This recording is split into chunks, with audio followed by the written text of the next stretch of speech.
Hello! Oops, my halo's on. Turn the halo off. Hello! Where are you? Welcome. Congratulations, you're first. Clearly, congratulations. You're not first. Hi, welcome in. Sorry about Monday. I wasn't physically tired, but dealing with car stuff just like took my head out of it. so, but here we are. And in the meantime, I found a thing. And I'm going to try to figure out how to use said thing. The thing is this. This is the thing.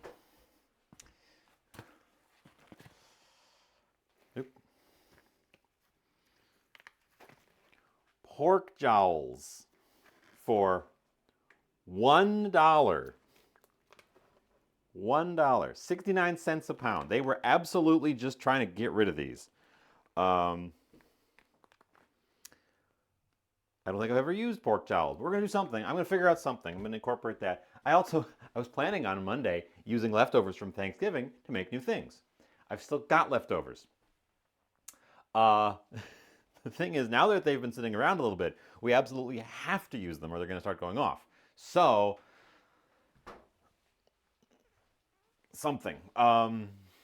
Something. I'm not sure what we're making. We're making something. I've got notions. I've got notions. How are you? How have you been? What's new? My hair's doing that thing again because I wore a hat, so the top part gets flat and the side just go. So now it's got this little weird little square shape. Um, yeah. So let's get out our parts. We've got half of this guy left. This is the little hen. I ate half of it. I didn't eat the other half. So we got half of that guy. We can pick that off, use the meat for something. We've got a thing of mashed potatoes. And we've got two baking trays.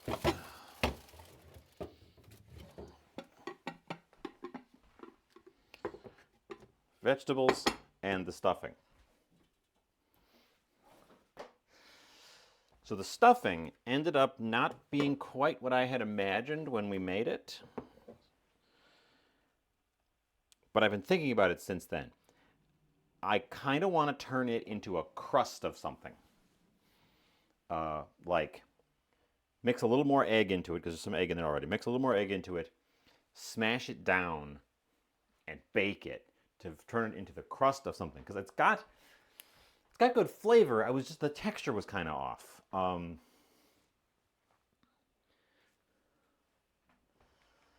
So we could take these things and turn them into like a pie.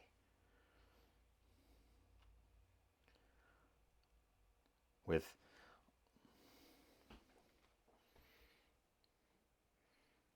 chicken peas in a pot pie. Use dressing as a crust for the pie.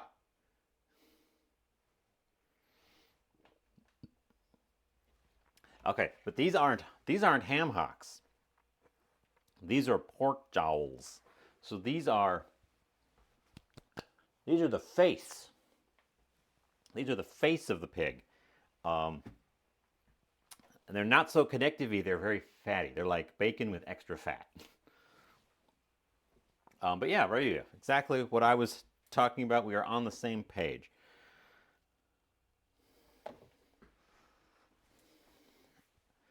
And then we could even do it with the mashed potato being a topping. Mashed potato's gone a little bit stale, a little bit solidified. But yeah, that's exactly the kind of thing I was thinking. Also, it's a very cold day. Good day for baking stuff.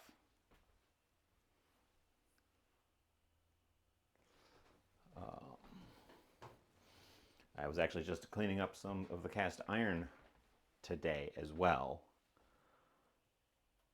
because I thought it was a good day for running those because you have to run the oven to harden the stuff on.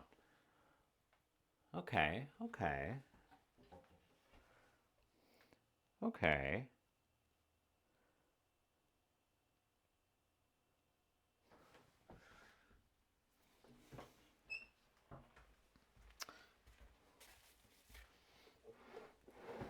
Let's start let's start by picking this apart. This was very good, by the way. I definitely am keeping this in mind for future. Um, Maybe even get a slightly smaller one than this.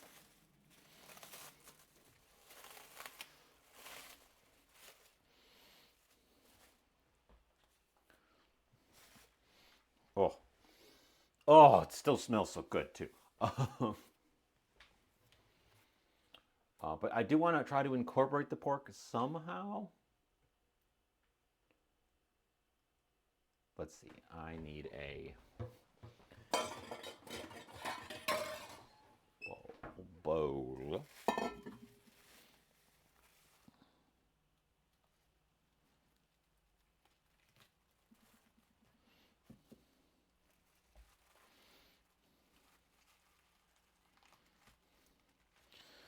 Take off the limbs. God, we don't even you don't even need a knife. The thighs just comes off. Everything just pulls apart. Thai barbecue pork jowls. Don't know if I want to do that today, but it's a good idea. They'll keep. I just got those, so they'll keep. We're gonna pitch the burnt out lemons here.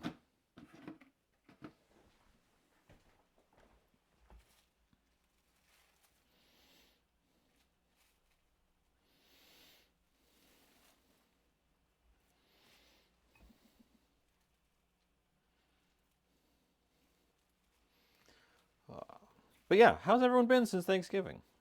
We've already started to get real busy at work. I got my schedule for the rest of December, um, so I'm intending to keep trying to stream, but there's definitely going to be some conflicts arising. So we will see how well I manage it um, going forward. Cranky Cricket. What was this chicken originally? This is a Cornish game hen, and this originally was my centerpiece bird for Thanksgiving. So it's been in there for about a week. So we got to use it up because we're getting down to that point. Also, hello, welcome in. Um, it's pretty simple. I rubbed it down with some butter. The herbs are rosemary, thyme, black pepper, and then we just roasted it on a bed of veggies, and the veggies are over here. And then I was going to use the leftovers on Monday, but we had a bit of a car crisis, and it took up all of my time, and I had to cancel Monday. And I've been working since then because tis the season. Um,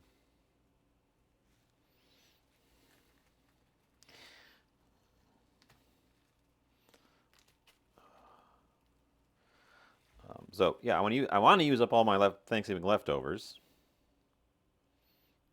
This little guy was very good.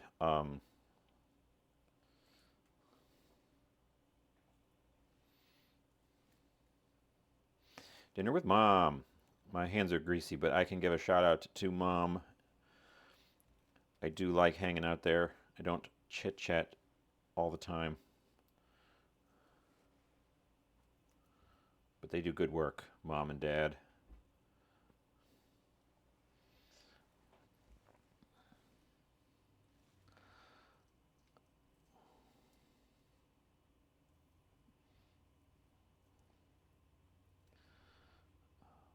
But yeah, so that's what this is. It's just it's the other. I ate half of it. I ate one of the breasts. I ate one of the legs on on Thanksgiving, and then I was full because I made quite the feast for myself. How long have I been streaming for? A bunch of people have just gotten in their 3-year resubs over the past couple months. So 3 years since I got my affiliate, and then it was a couple months before the affiliate that I actually started.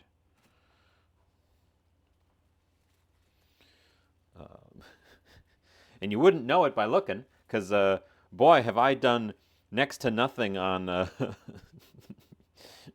don't have a bot set up. I don't have any sound effects.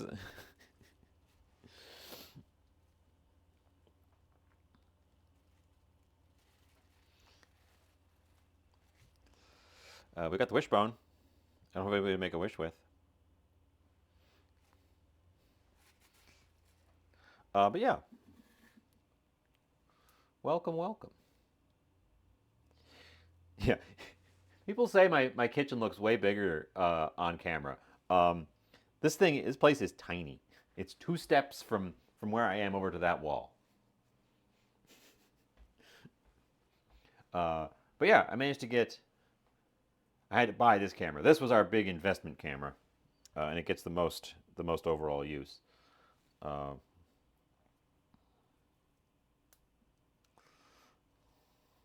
the one over by the stove, I just had. I already had that camera. No, I just now I'm at the sink. Now I'm back over here. I think it's because you guys are low. The main cam here is low because it's just on the laptop. It's the laptop mounted cam. Um,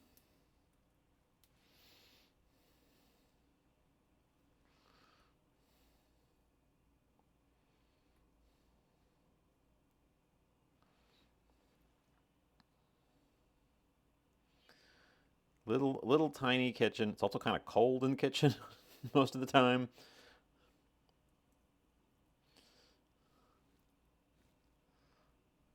Yeah, the wide angle helps make it look quite spacious as well.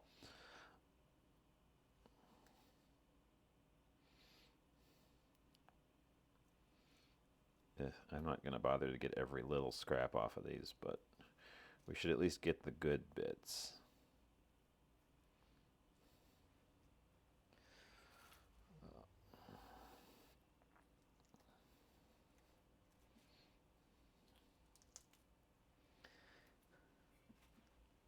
Yeah, well, actually, good shout.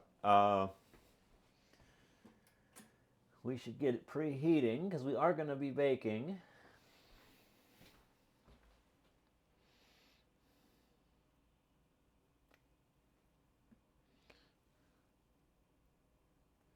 I picked the biggest one they had. It was just a little bit over 2 pounds. Um, for $4, which was a very good rate. Now it was the biggest one. Most of them, the one I was actually just there, and I took a look through what they had, and I think usually the biggest ones are around a pound and a half. Uh, so I got quite a good rate on this one, and then it was also just me.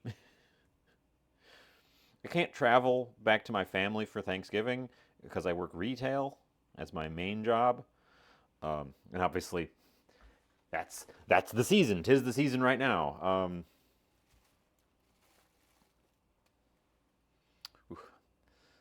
This bottom skin got kind of. Whoa! Whoa! Whoa! Look at that! Look at that! Oh my god! Oh my god! It rendered out some gelatin just for us. Well, we're keeping that. That stuff's gold right there. That stuff's gold right there. Wow! I completely missed that. It collected in the bottom of the thigh. Wow. But yeah, I was surprised at how affordable and how much you actually get on one of these little guys. I've always kind of avoided them because they look very small. But considering I usually just cook for myself, a whole chicken is way too much. I end up eating chicken for a whole week if I do a chicken. Hi, Bob. Welcome, welcome. How's it going? I don't think I'm going to make a real life, actual, authentic jello out of that chicken. But I am going to chop it up and throw it into our pie thing. Because that stuff right there, that's gold. That's concentrated chicken flavor.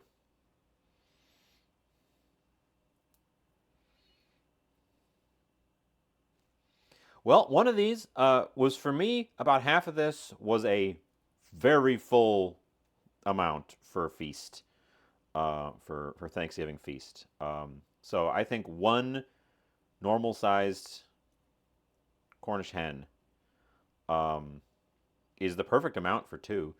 The only issue is it's got just as many bones as a whole chicken, so you are dealing with some navigating the bones. But it also cooks way faster than a whole chicken does. That was the other thing. This guy uh, was in there for an hour from raw.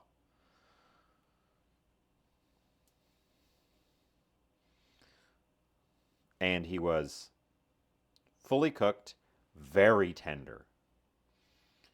I found it much easier to not accidentally overcook the breast meat because the thing was so much smaller.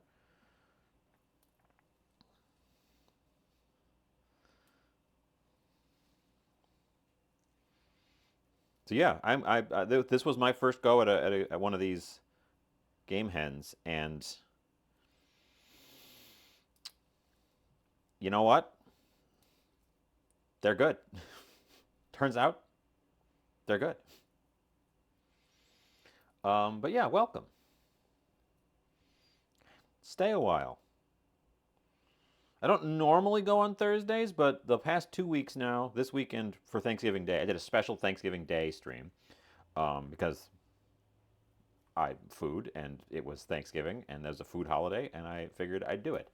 And then this week I had to cancel my normal Monday. Normally I'm on Monday, um, but I was available. I was off today, one of the last like useful days off before the Christmas extra million hours of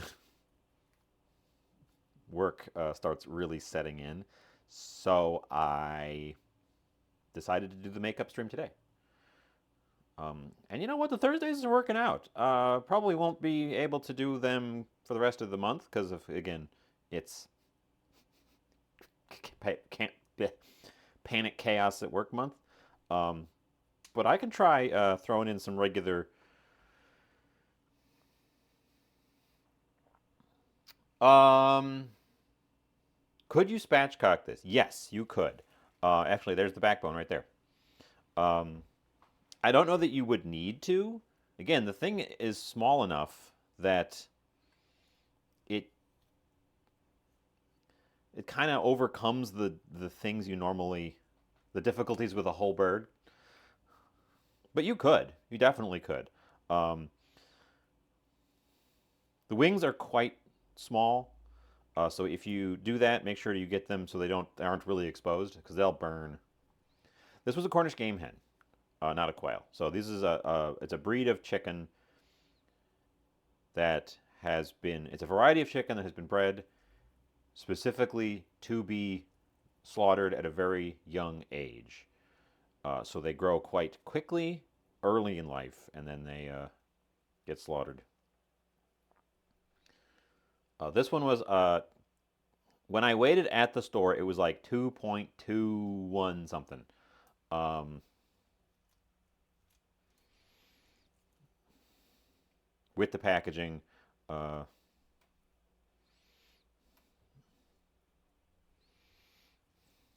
but most of them are smaller than that. This was the largest one they had.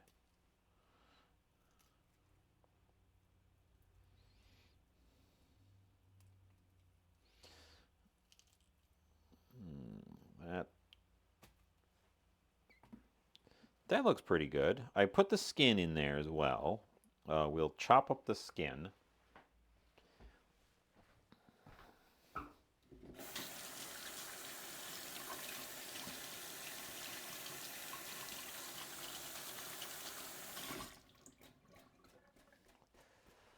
And we now have the rest of the carcass as well. I don't have any of the gravy left from Thanksgiving. The gravy did not last the day.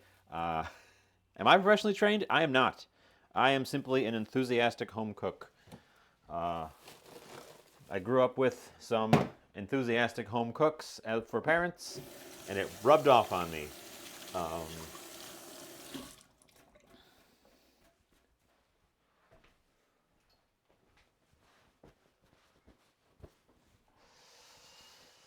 we could pressure cook these real quick and make gravy out of them.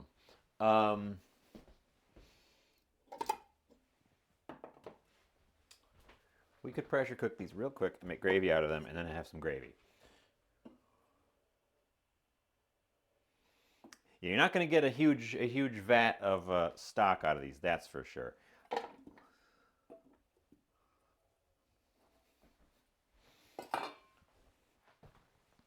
Okay, those are going in the pressure pot. Pressure pot lives over yonder. I've actually still got the chicken stock carton as well.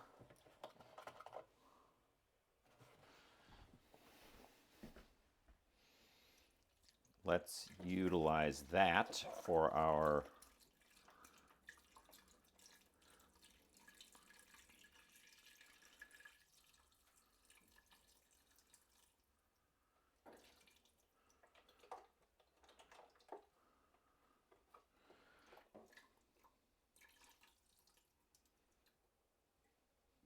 okay.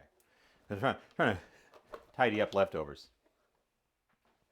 Yes, the oven cam is not on this angle. The oven cam, that one.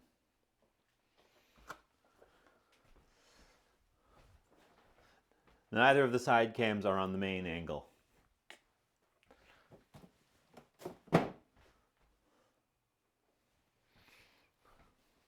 Which you can never.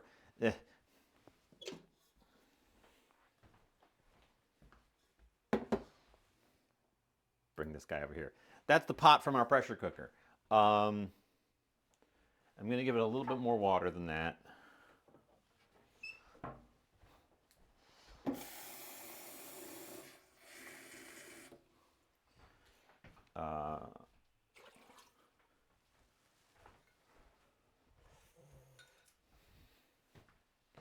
No, on this angle, the pressure pot is up here, past the top of the stove. The pressure pot just is in an awkward spot. It's too big to put anywhere over here with you guys, so it lives over there. I use it frequently enough because it's the magic pot. We're using it for a pressure cooker now.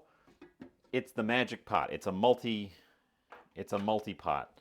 So I use it all the time. I use the air fryer mode. I use the pressure cooker mode. I use the bunch of stuff. How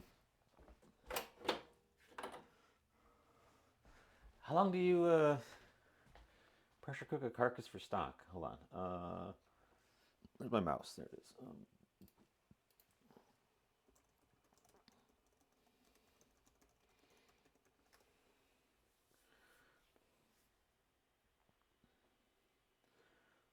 How long to pressure cook a chicken carcass for stock? This is a little baby one, so shorter than. Let's give it 30 minutes. And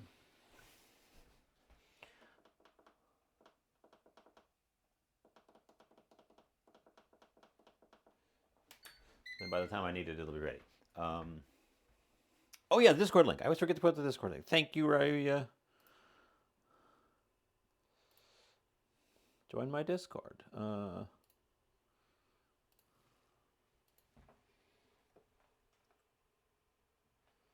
Pin that up there. There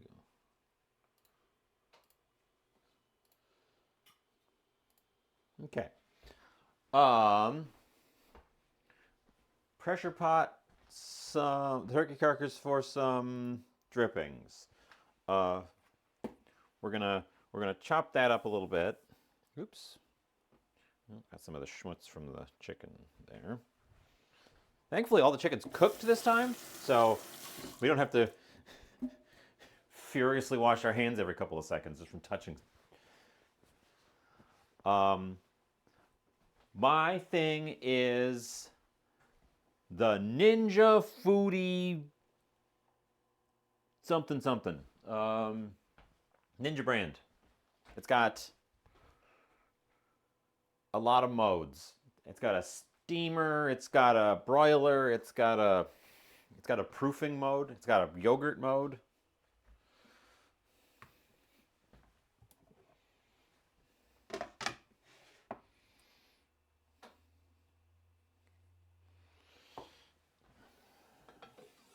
I got it. I didn't thrift that one. That was one I actually bought as a new item. But I did get it on a clearance sale at the place.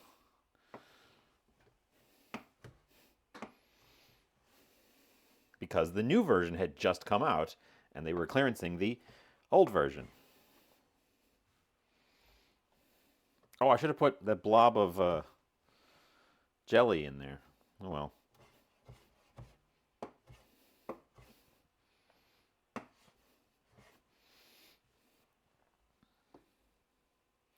The meat toaster, I did surgery on the meat toaster.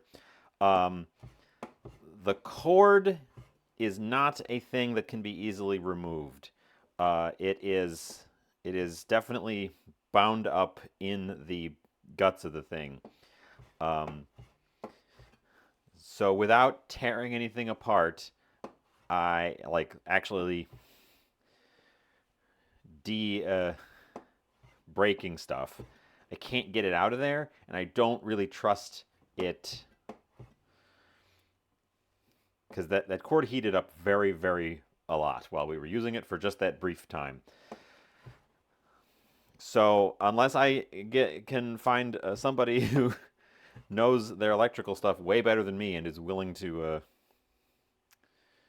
root around in there, I'm not comfortable using it anymore, unfortunately. So the meat toaster is on indefinite suspension. It is tragic because it is such a hilarious thing, but yeah, the way it heated up was just made me feel uncomfy. Jay, hello, Jay, how's it going?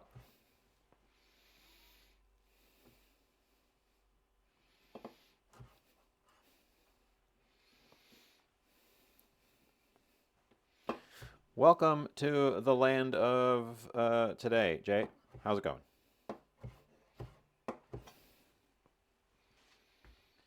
What are we doing with this leftover bird? Well, I decided, Brady had backed me up. I decided I'm going to take, because this is all the leftovers. So I've got leftover veggies here, leftover mashed potatoes, leftover cornbread dressing. The cornbread dressing was kind of a disappointment. I thought the texture was weird. So there's a lot of it there because I have not been eating it. I'm going to take the dressing and attempt to form it into a crust for a pie. And then we're going to combine the chicken and the roast vegetables into a pie filling. I'm making a pie.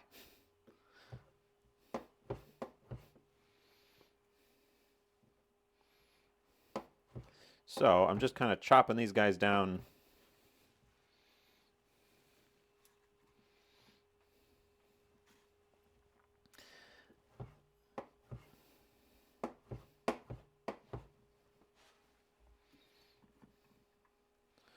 So yeah, we're making a meat pie. We're making a chicken pie, and I think the mashed potato. Because again, these are all my Thanksgiving leftovers. It's been a week. I still got them because I kept wanting to save them for stream. Oh,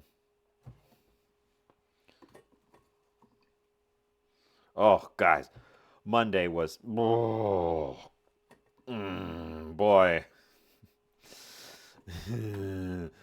Monday wasn't super good. Good to meet you, Cranky Cricket. Should I call you Cranky? Should I call you Cricket? good to meet you. Come back anytime. Maybe I'll see you in Mom's stream.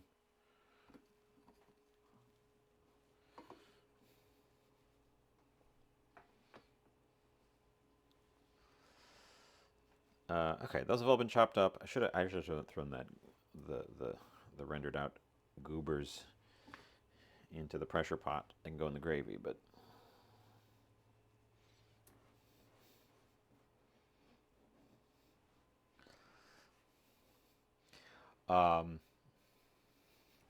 I desire the meat toaster to be alive as well.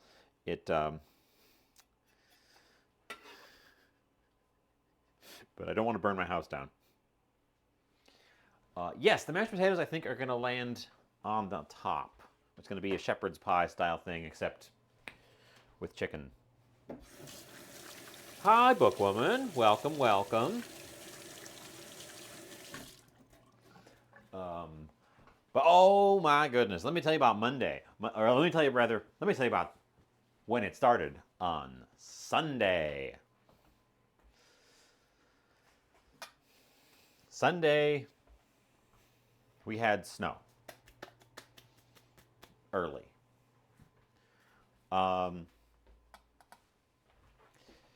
wasn't too bad, and it's also not unusual.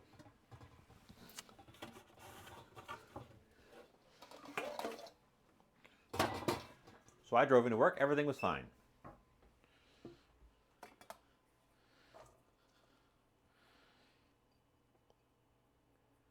Sunday evening, after work, one of my tires was low, which is unusual. I've had low tires before. I frequently used to have low tires in the winter. But in this past spring, I got 4 new tires. So I shouldn't be having one tire suddenly be low. That's unusual. These two. But I went over and I filled it up with some air. But in the time it took me to get from the parking lot at work to the gas station to put air in it, it was even lower. It noticeably dropped several psi on the drive over. That was very concerning. But I put the air in it, and then I topped up all the other ones just to be safe. And then I went and checked. Well, then I went and checked the first one again that I had just topped up, and it was already 2 psi down. In the time it took me to top up the other 3 tires, that one had lost 2 pounds. That's not good. that's quite not good.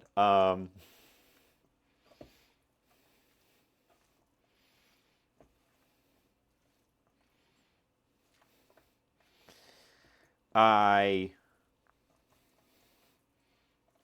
attempted to inspect it to see if there was a puncture. Couldn't find anything. Hoped that it would hold enough air for me to get it to a shop in the morning because it was already late, and just went home with it.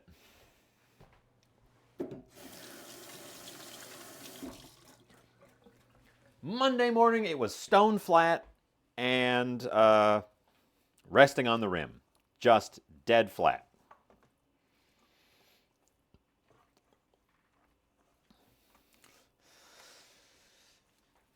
So I couldn't drive it into the shop to have them look at it. I walked over to the shop.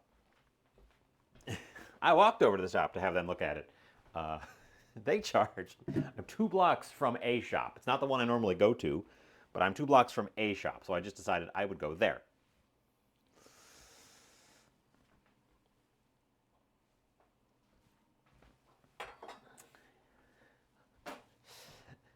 So we're 2 blocks up the road. They charged me $75 to walk 2 blocks down the road with a can of air to put air in my tire so we could get the car to them. That was not what I wanted. Then for them to tell me it's unfixable, can't be fixed. Then for them to tell me it can't be fixed, there was like uh, an inch and a half ish slice in the tire. No sign of what caused it.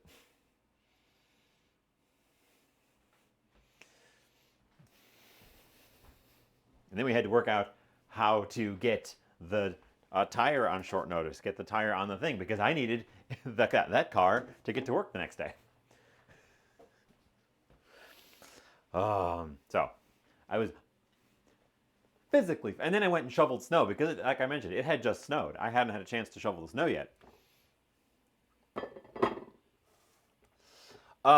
We will be using dressing for the bottom crust, and then I think I'm going to try to put the mashed potatoes on the top crust.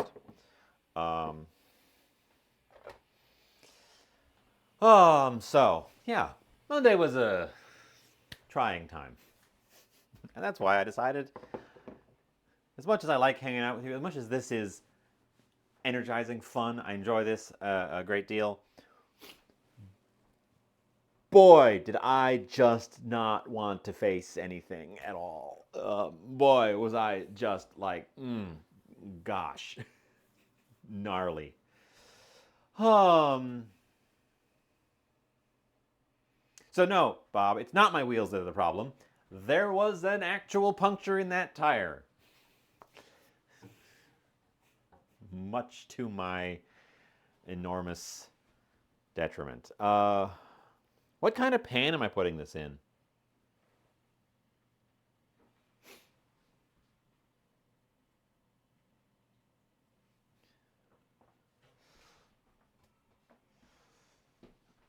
A 9 by 13? I don't know that we have enough filling. Let me pull out our options.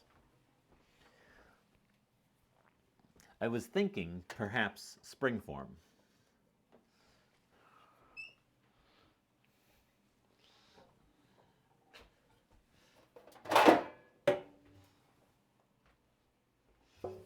I've got one of these.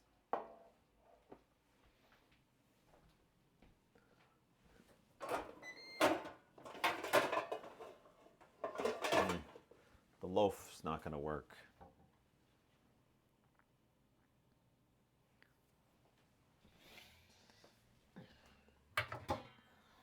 I've got one of these, which I think is the right size for the amount of filling I've got. Make a nice generous pie out of that.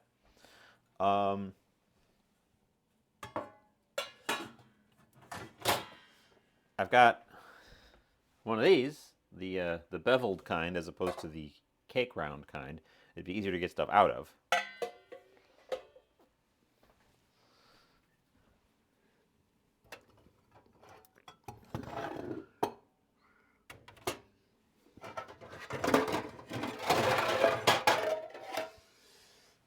Clatter, clatter, clatter.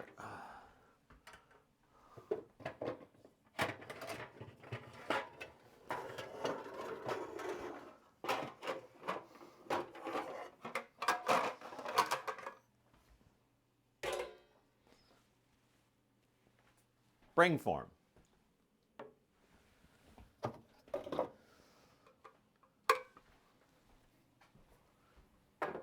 Was another one I thought of.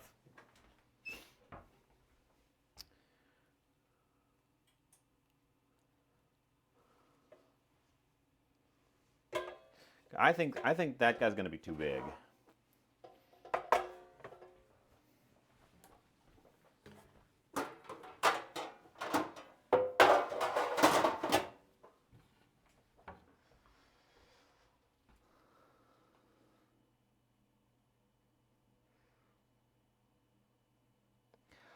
I don't. I wasn't planning on making the filling very like soupy. I wasn't looking to make the filling like a pot pie filling where it's kind of soupy.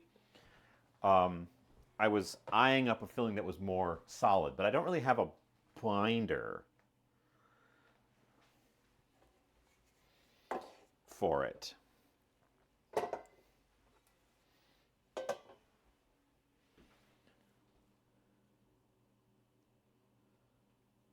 is the thing. Unless I put the mashed potatoes in there and left the top just exposed and had no top crust.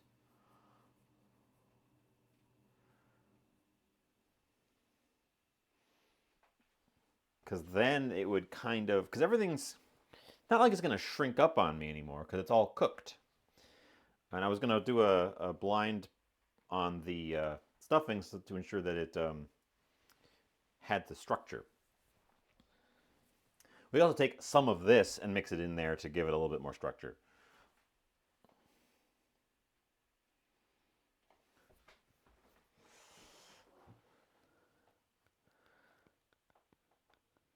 And you know what we forgot to put on my Thanksgiving plate?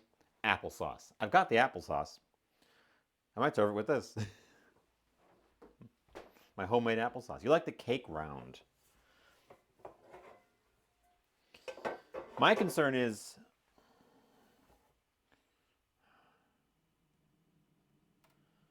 with a cake round is that this isn't going to end up being a very, very thin layer because it is quite chunky.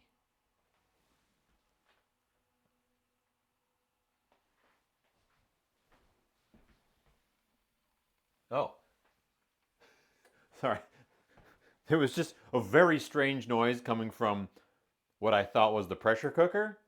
Turns out it was coming from the window behind the pressure cooker. It's outside. It's just like, what the hell is that noise? Why is it coming from my pressure cooker? No, pressure cooker's fine. Could do an egg custard like a quiche.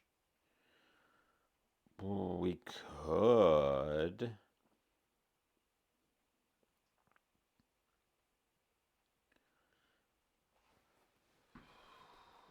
That. We'd really need to make sure our crust was nice and solid if we did that. I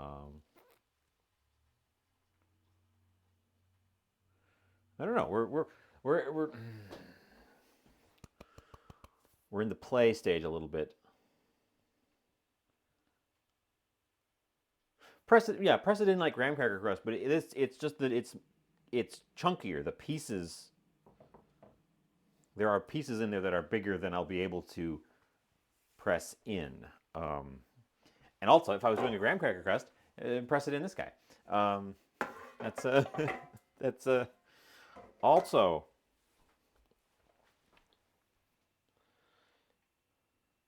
That's also.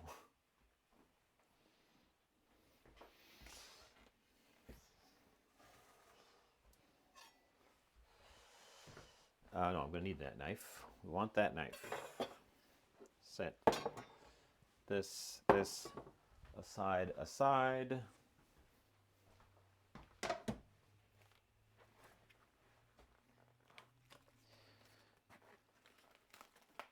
I could. I also could probably. I could probably mash it up with a potato masher or a knife or something. It might work. Actually, I should, before I make declarations about it being too chunky.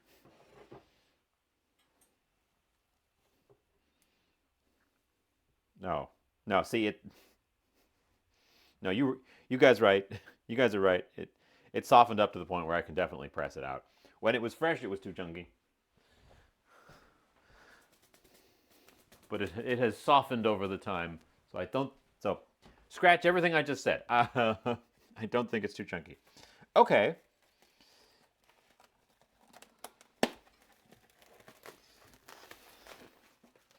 I rescind all of my previous statements.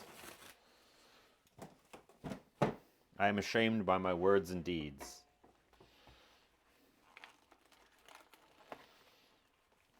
Let's check out this guy real quick.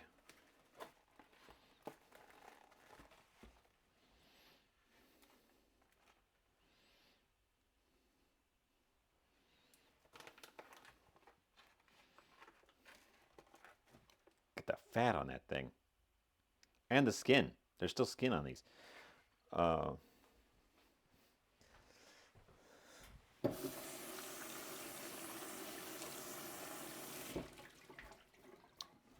This is the other thing that's in the title today.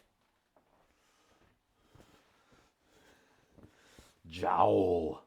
Mish, hello.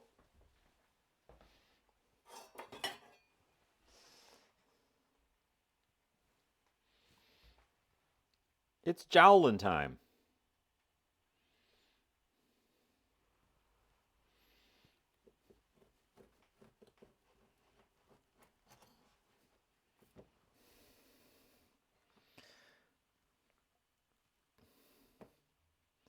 This was the larger one. So this one was $1.50. The other one was no. This was the one that was $1. They marked it down twice. The other one was $1.50, also marked down twice. I got two of them. I went back today to see if there was any more, and there was not.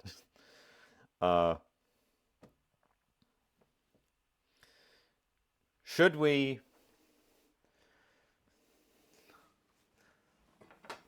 We should. This is what we're doing. This is what I'm doing. I'm playing. We're having a play. You know what we could? You know what we could make the pie in is a cast iron pan. That's high-sided and go in the oven, and I'm less likely to scuff it up trying to get it out than a cake round. There's not a lot of meat on a jowl. There's a lot of fat, not a lot of meat. Less streaks, more just like one big thing than the other thing. And they're smoked.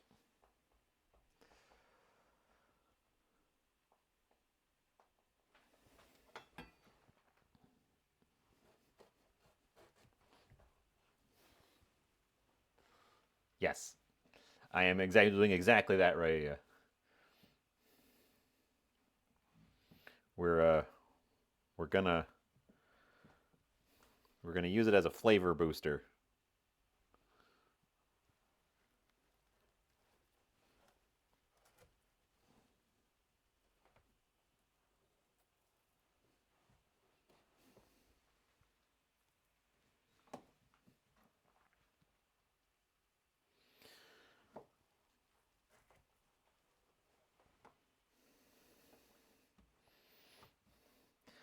Jowl is the traditional piece used for an Italian carbonara. Guanciale, although they're not smoking it, they're curing it. It's the same piece of meat, which means it's very fatty, not very meaty.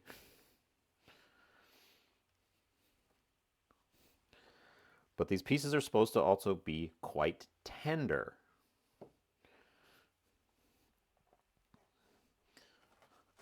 Which I find unusual because it's face bits. It's bits of face. You're happy we've evolved from jowls? When I mentioned to my mother that I had gotten pork jowls, her response was, "Oh, you're buying the same things that her mother bought during the Great Depression." And golly, I wonder if that's telling of the current state of economics. We're back to depression foods.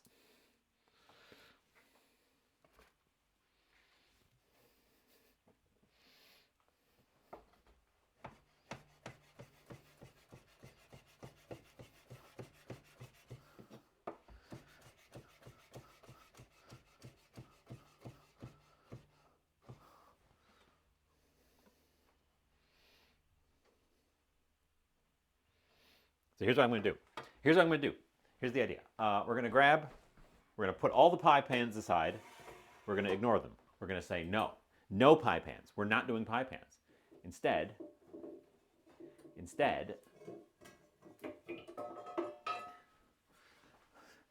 we're going to build our pie in this guy. The pie's going to be in here. We're going to grease the pan with the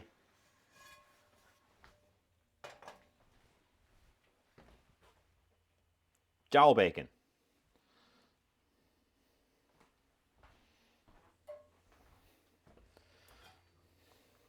Just like they used to do. Just like go back far enough in the French cuisine traditions, nearly every one of them calls for bacon or salt pork, because that was how you got your preserved fats. That was how you had your fats for greasing up your pan at the start of whatever you were cooking.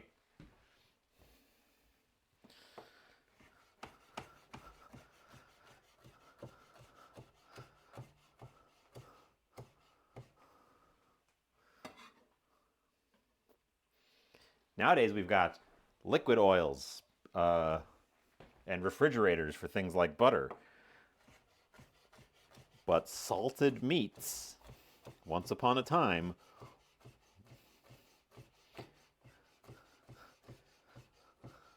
so we're doing that. I'm doing that. We're going to render out some salted cured meat in order to grease our pan.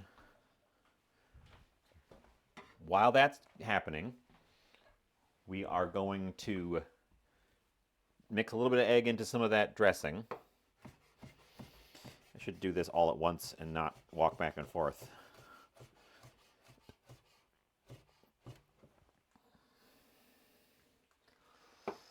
Misha's got a bunch of question marks. Something is confusing. Bob's got ellipses. Something is confusing.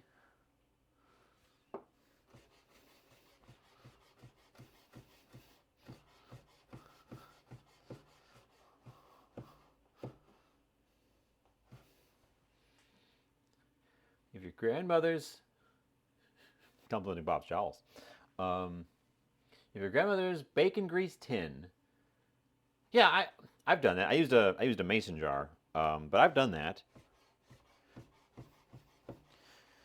And that is how it ended up being more recently. But if you go back even farther, they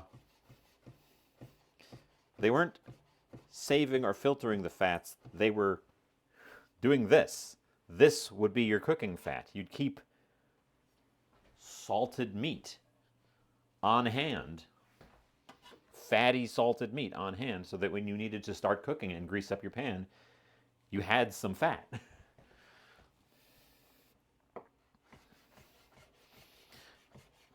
And oftentimes there's no other fat in the recipe.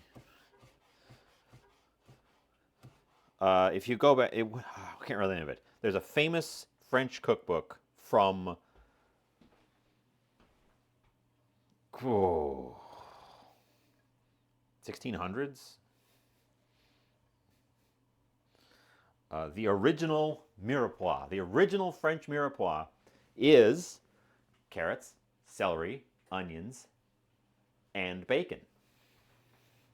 It is those four ingredients, because the bacon is needed in order to provide a fat base for the vegetables to fry in.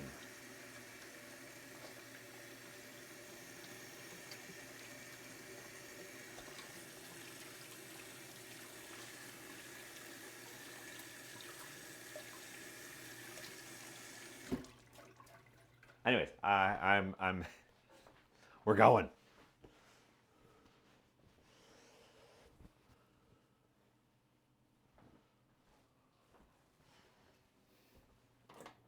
Okay, those guys there, they're going to render out until they're nice and greasy in that pan. Then we're going to take them out of there, mix them in with the chicken and vegetables. Let it cool down a little bit, make sure that the inside is greased, and then that's going to be the base for our crust. Yes. Yes. Yes. Yes. Yes. Let me know if you got that reference.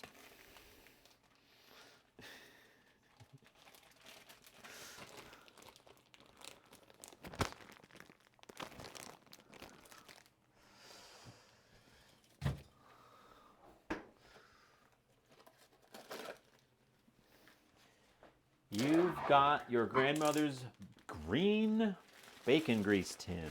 Interesting. I used a mason jar. I think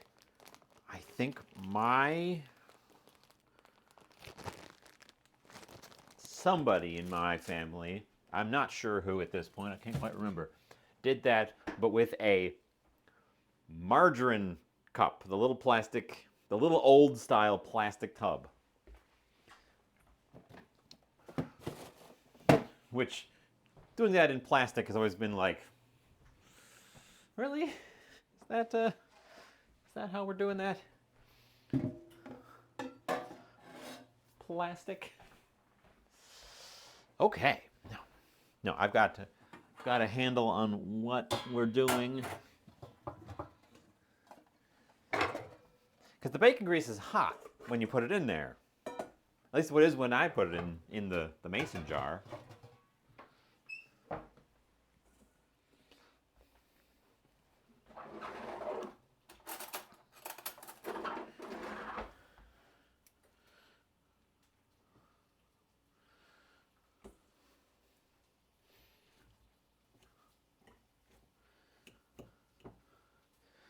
So I would be worried that the plastic would melt.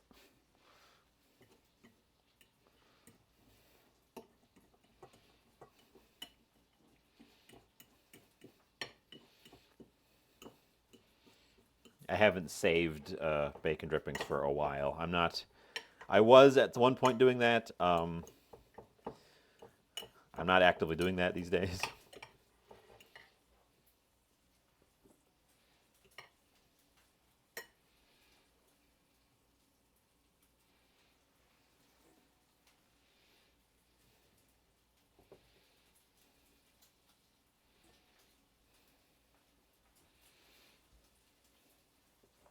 Okay, we're gonna loosen this up.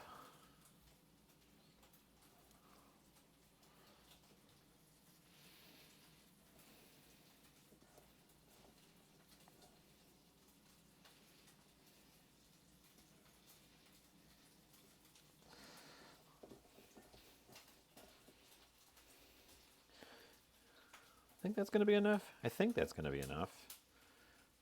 I can always add a little bit more if I think I need a little bit more.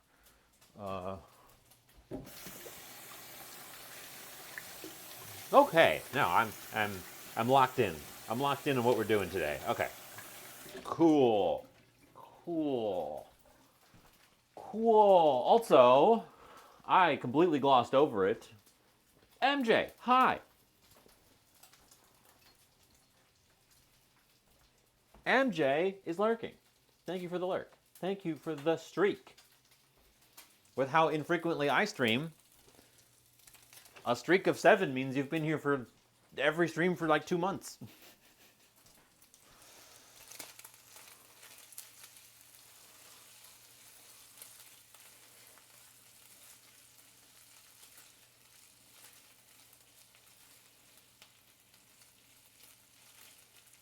This smells very good. It does not smell quite exactly like bacon. It's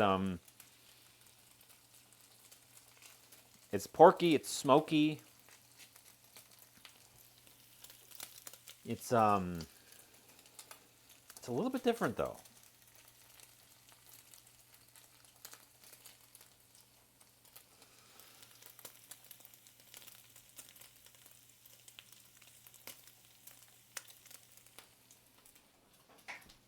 Just a little bit.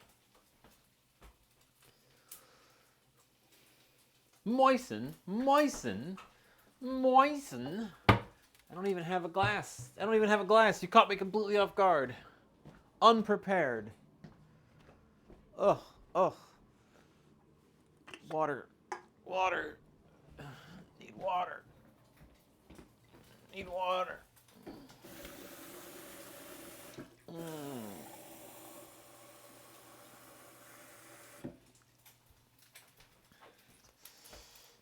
Thank you for the moisten.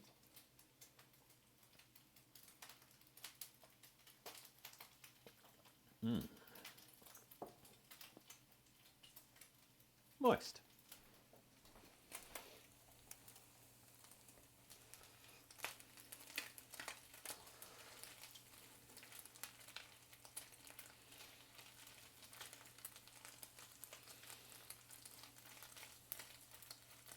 I think these render and crisp a little bit faster than a traditional American style bacon as well.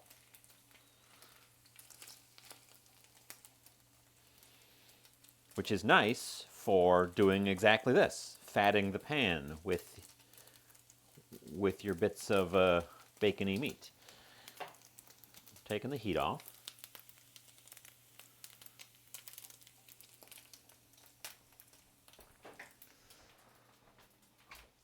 Keep hydrated. Yes, it's very dry. We're in that time of year again when it's very dry. I get them itchy legs. Oh, let's move that off. Move that over here, actually, to let cool off a little bit. Slide back over yonder. We're going to throw an egg in this. Just the one, help it bind.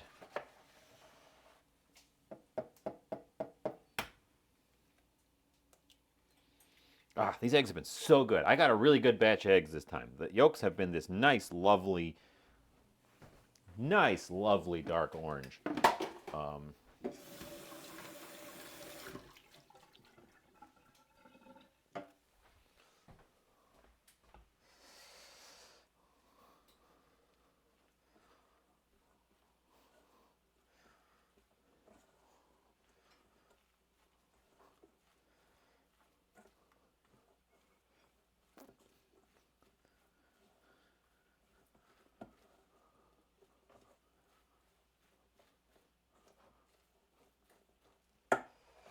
Yeah, one egg is fine. That I still had some moisture to it. I don't want to go too overboard.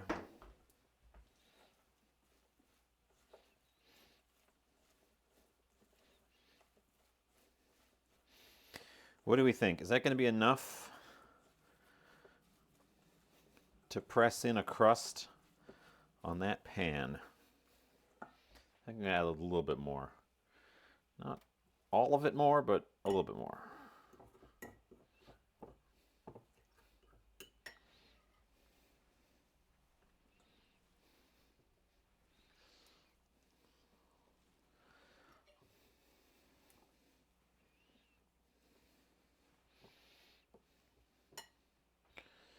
Okay. What are you all having for dinner? I didn't even ask. I got so distracted by just the nonsense on my side. What even is going on? How have you been? Hot dogs. Mish is having hot dogs. An absolute classic. What kind of dog?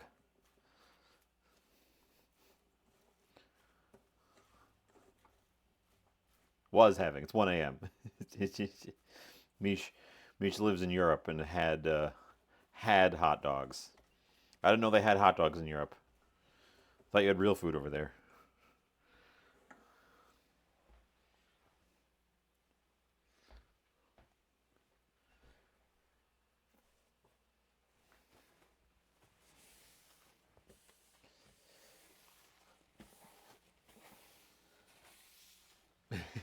Do you?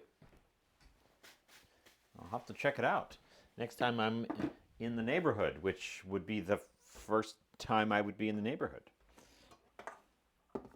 Okay, that. This. And this.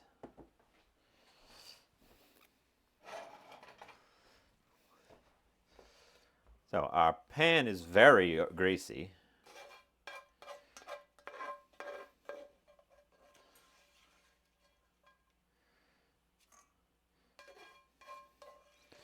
But the goal here is to get the bits out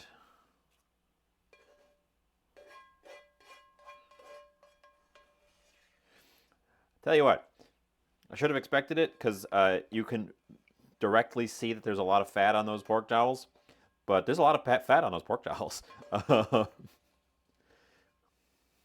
It turns out, there's a lot of fat on those pork jowls.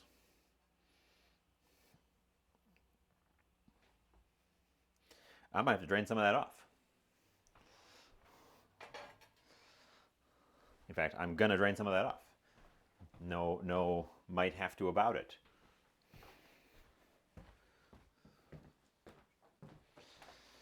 Get a container to put it in. Get a little mason jar to put it in.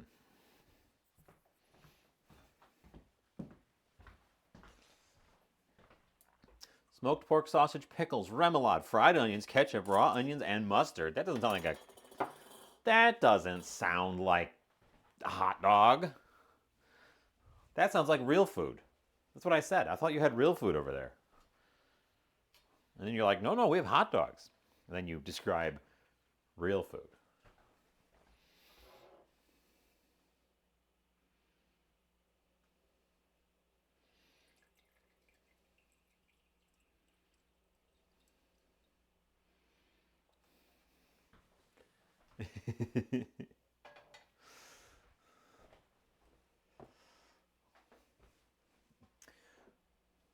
Okay, well, we've got some rendered out pork fat to do something with later.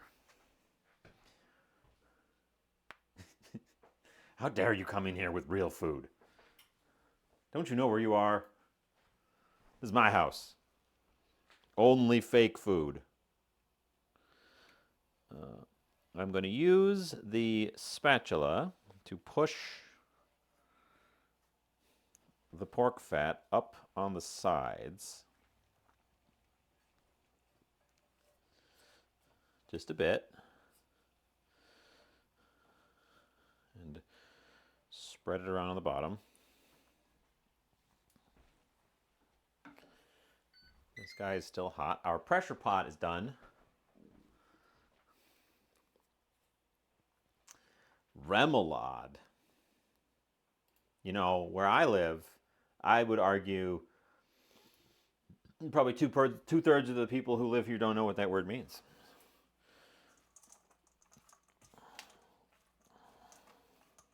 In the north.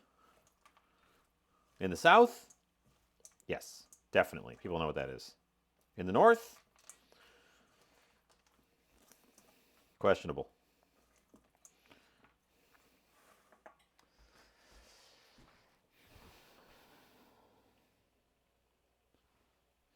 My pan ended up hot.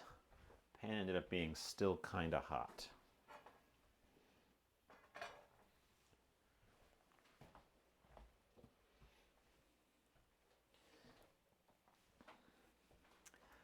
I'm convinced that a lot of people don't know what remoulade is because the fried chicken chain Raising Cane's recently moved into town here, and I've heard for a long time that the cane sauce. The cane sauce it'll change your life. So I went and tried it out, and I can tell you that Raising Cane's cane sauce is remoulade. It's a homemade or a custom-made remoulade, but that's what it is. Underneath it all, it's a remoulade. So my mind was not blown. I am bringing that over here.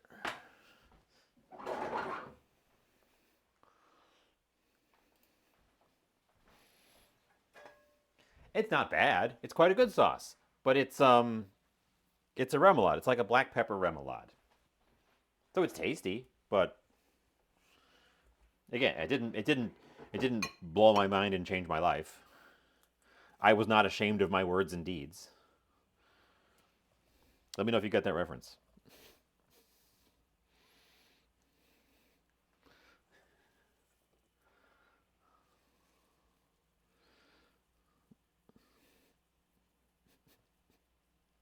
making video game references in my cooking channel.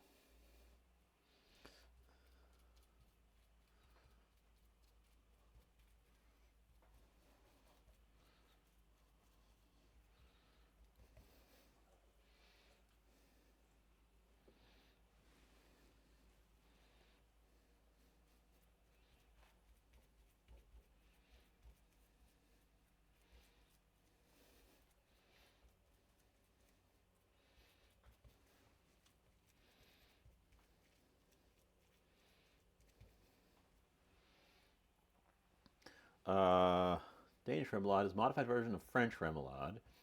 Mayonnaise-based, colored bright yellow with turmeric. Ours are usually more of a red with paprika. And a subtle red, a pinkish red. Puree of capers,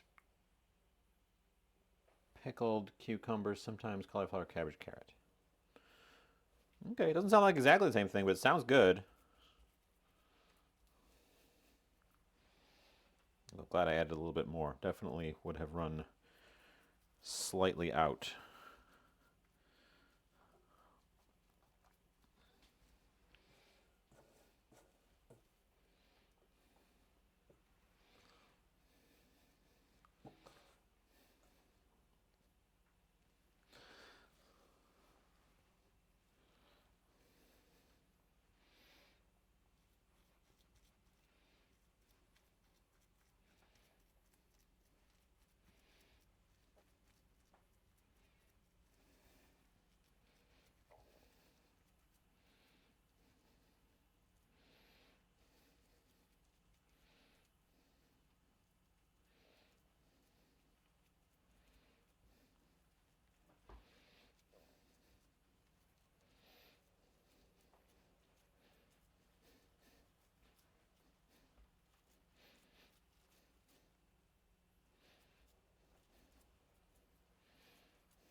This has worked, well, I guess we'll see how it bakes, but shaping-wise, this has worked quite well.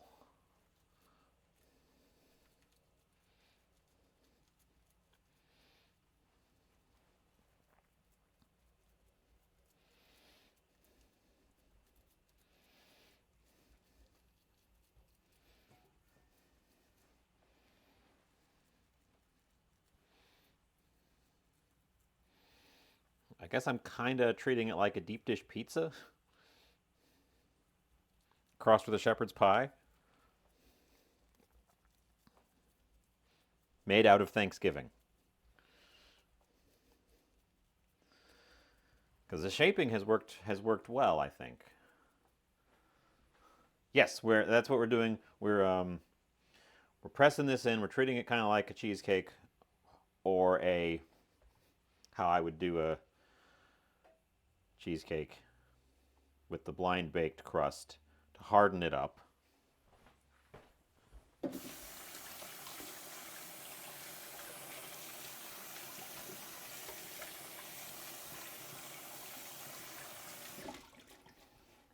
Oven is hot already. We preheated the oven. But yes, we are absolutely doing that now. Now that it's pressed in, let's control it so it's not overflowing the edge.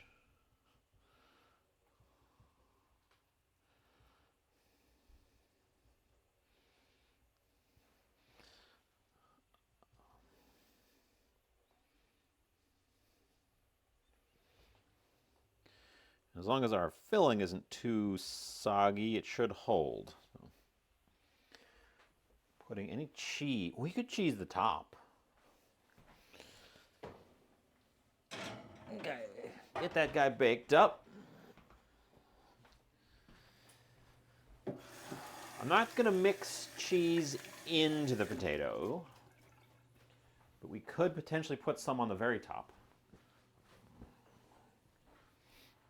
I don't want to add extra fat into the interior of the potato. There's already butter and milk in there. And I'm afraid if I add too much extra fat to it, it'll leak out when it bakes. I did that once with an actual shepherd's pie.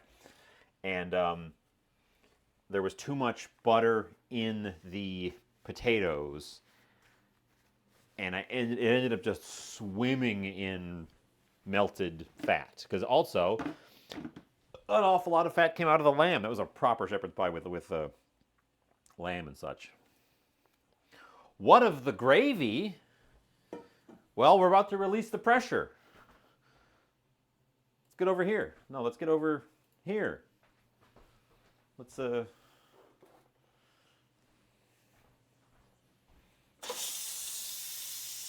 make a loud noise.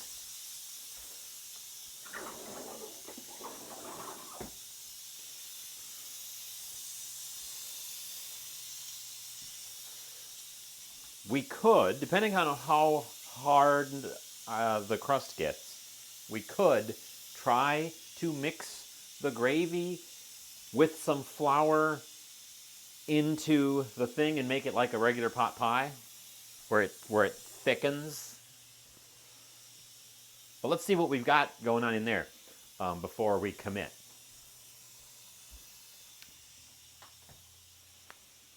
It smells good. It smells like Thanksgiving.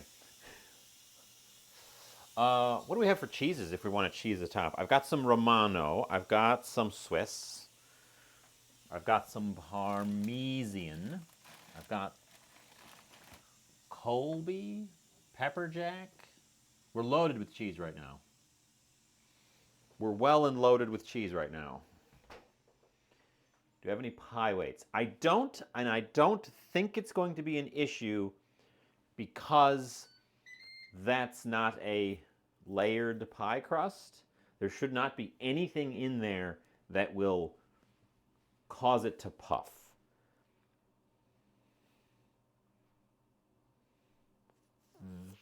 That's my... Much like you don't need pie weights for a graham cracker crust because there's nothing in there that will make it rise, I don't think you need pie weights for this.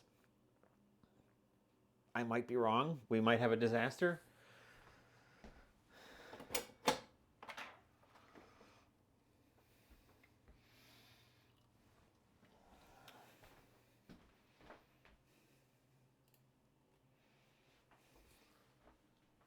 I hope we don't. Our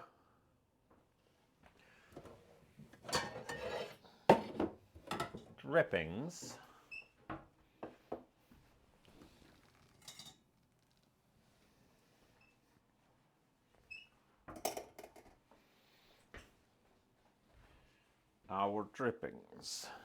our rendered out carcass.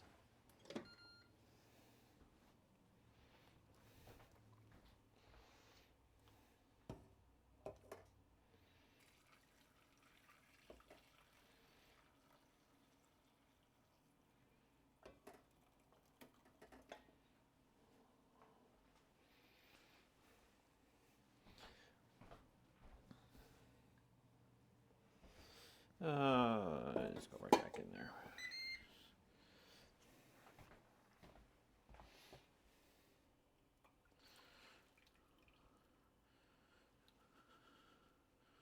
Quite a bit of stock. Quite a bit of stock.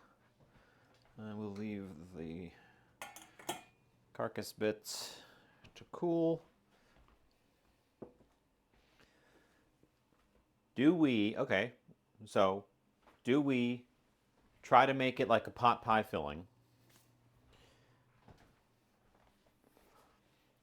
Or do we turn that into a gravy for a serving condiment and trust that the pie part is going to be a little bit drier than that?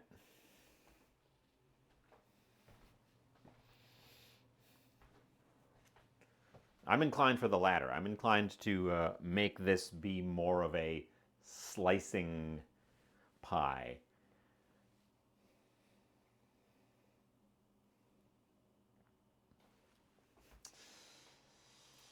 Let's head over here.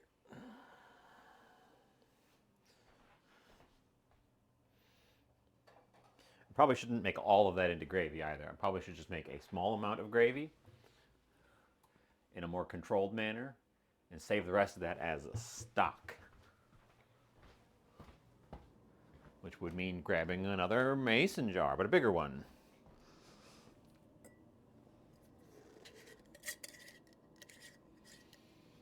And lid.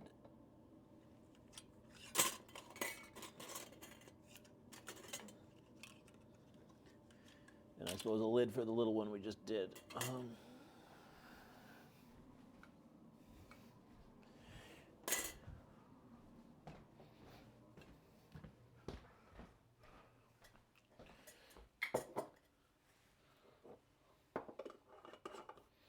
MJ is falling asleep. Good night, MJ. Good to see you. Glad you could make it. Good night, sweet prince. Good night.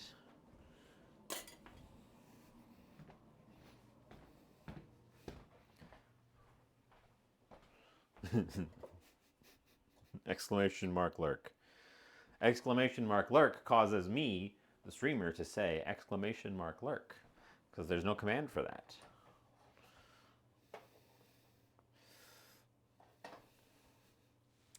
That's going to make a mess. That is going to do that thing where it flows backward.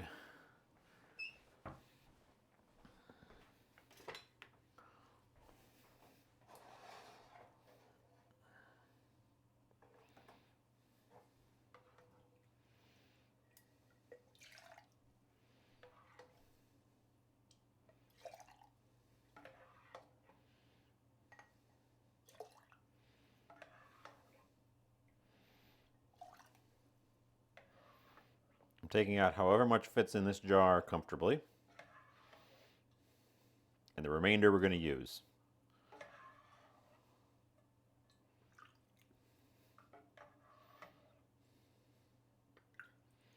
So, that much. And then I'll have a jar of stock for activities later.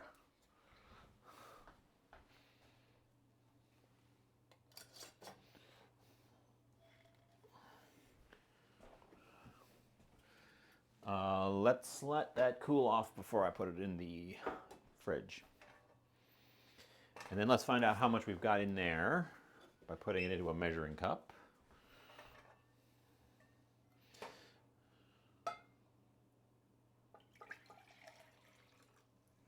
Cup and a half.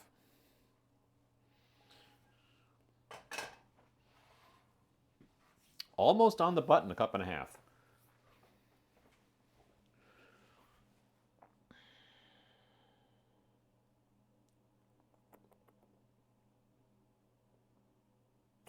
Okay.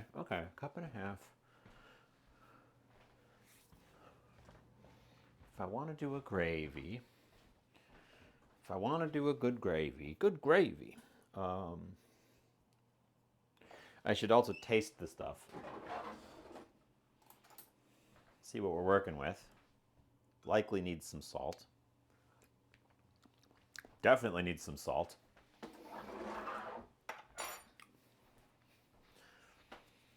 Come to think of it,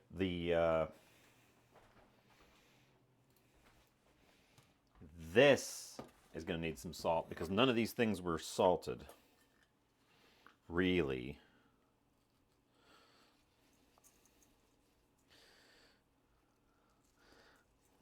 I was remarkably controlled in my... Well, I suppose the pork jowls probably have some salt in them, but I was remarkably controlled in my salting for Thanksgiving.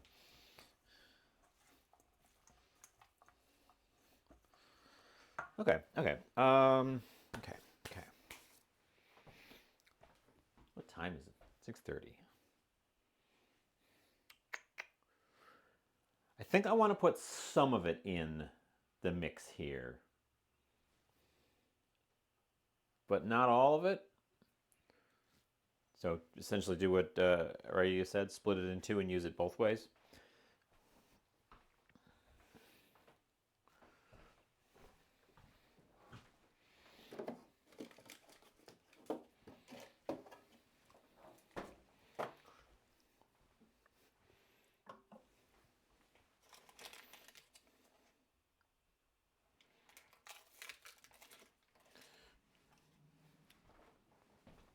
So we'll take a butter, get it started. Butter. Butter. Butter. This is not healthy cooking. This is it's cold, so we're eating things to put meat on your bones cooking. Slide over there. Melting a approximately tablespoon of butter.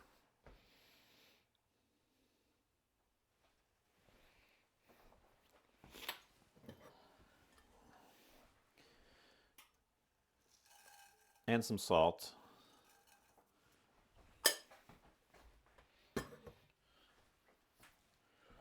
We could have used, it's too late, the butter's in it already. We could have used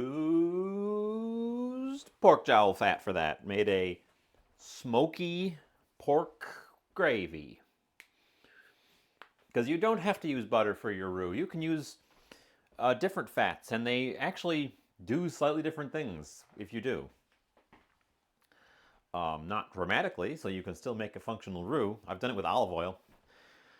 I'm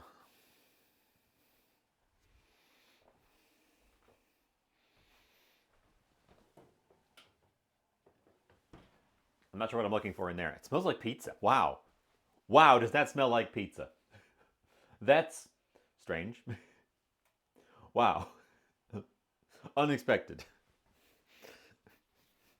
Maybe there's pizza scraps. My pizza stone is in there, so maybe that's got a little bit of pizza debris on it that I'm smelling burn just a little bit. Interesting.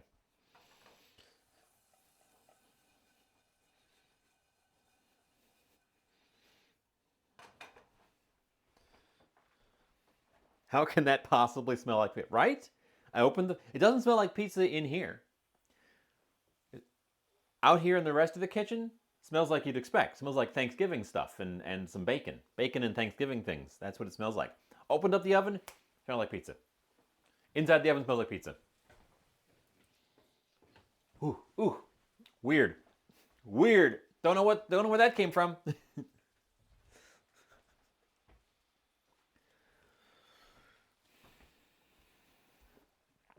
Let's get out another spatula.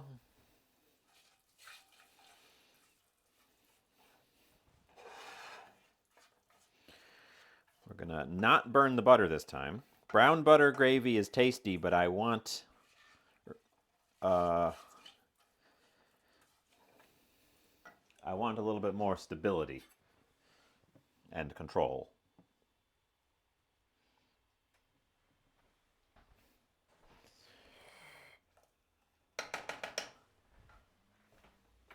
Tablespoon of flour.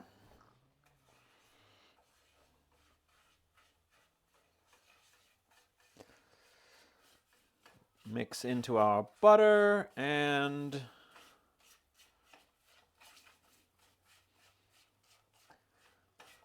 let that cook a bit.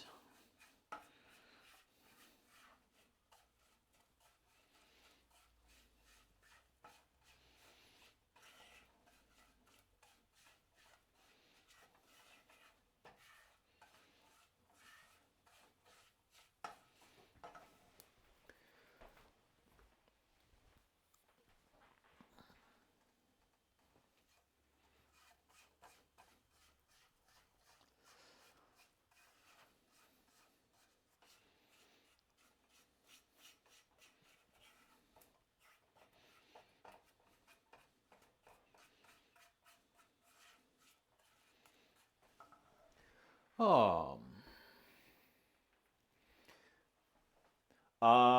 Yes, a lighter roux has more thickening power than a darker roux. Darker roux also has more flavor. You end up developing some of the deeper notes.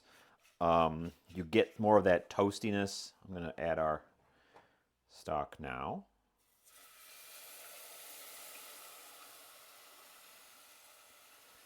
I'm looking for 1 cup of it, which means I'm looking for half a cup remaining.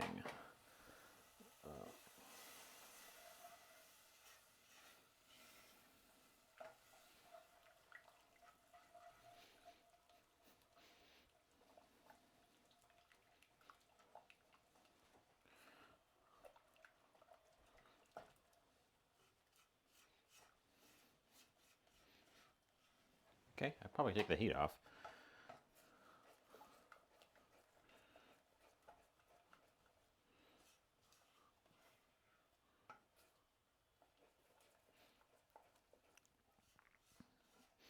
And what we did accidentally on Thanksgiving is an option that I don't normally do, but it is something you can do deliberately, which was I lost track of it and I browned the butter before I added the flour, which is not just giving you a dark roux, but it is giving you one that is hard to tell the color of because the brown butter is throwing off the color of the roux. Normally the color of the roux comes largely from the flour darkening, because the flour is what is doing the binding. The starches, the gelatinized starches, are what gives you your thickening power. That's a pretty nice quick gravy right there. I'm pretty pleased with just a quick gravy. Okay, now, off the top of my head, I do not remember how to do this. I think I just add a bunch of flour in there, whisk it up,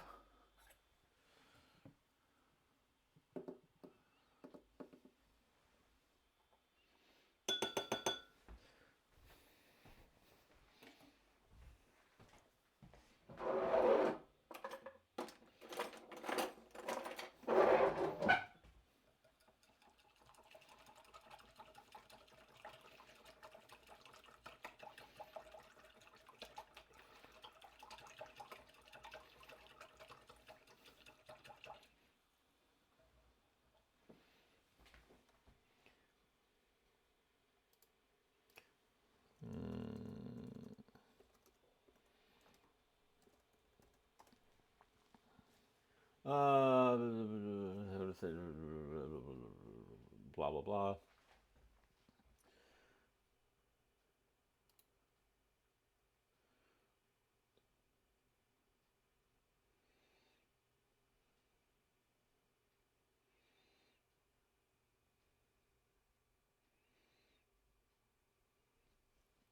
Yeah, just make this.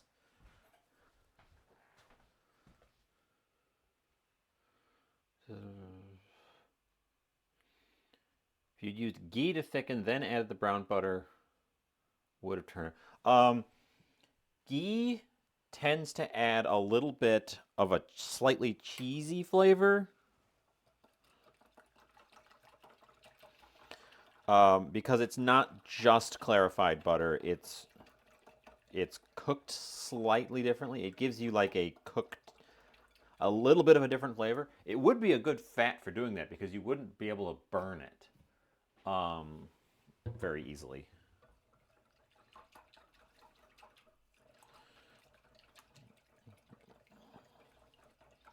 How thick should I make this?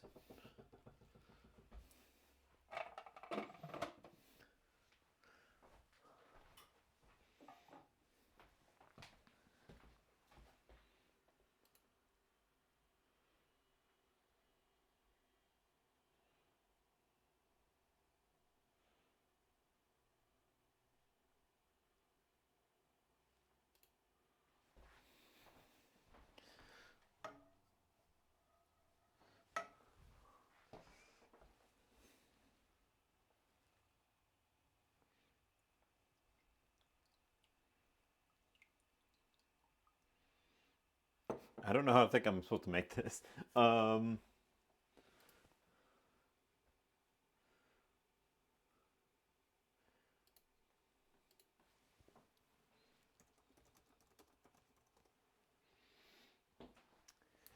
could.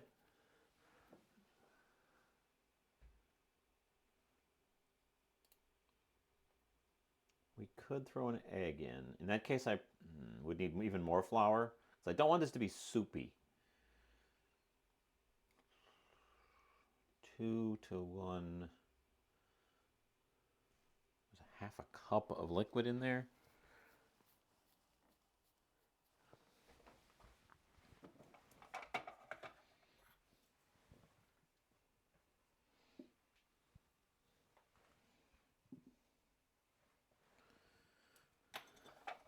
Okay. No more than this.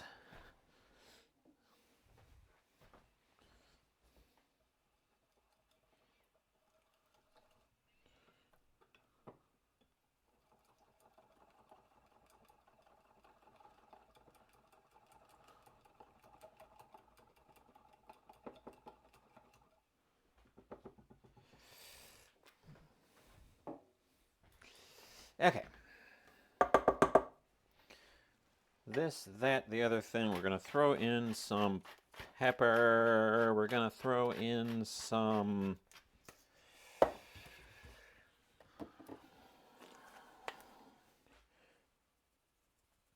garlic dust. We're going to throw in some onion dust.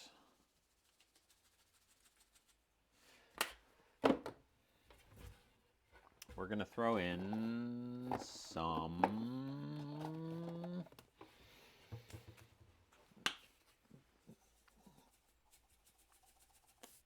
thyme, but just a little bit, because I find thyme to be kind of an overpowering flavor. We're going to take our pancake batter,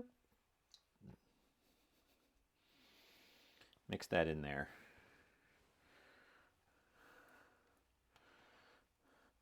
Now I'm curious, what happens if you make pancakes using a richly flavorful liquid as the liquid component? Just make them into pancakes. It shouldn't affect the consistency of the pancake, but it would dramatically change the flavors you're working with.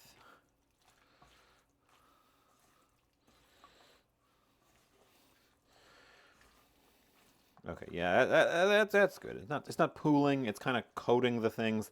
That should be fine to bind us our fillings.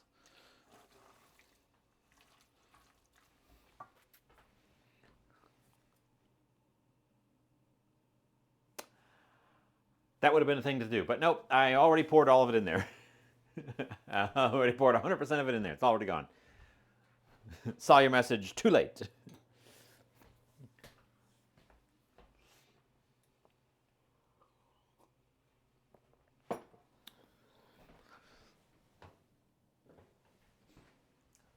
The oven no longer smells like pizza. Now it smells like Thanksgiving again. Let's take a peek at it. I don't have a guide for what I'm doing here.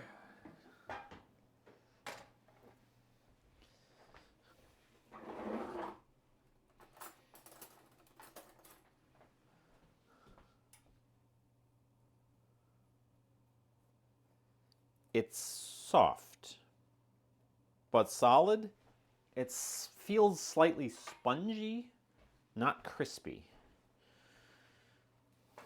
But that might be inevitable. It's stuffing, it's dressing. It's not just a graham cracker crust, and there's no sugar in it, which is what makes a cheesecake crust get that nice hard.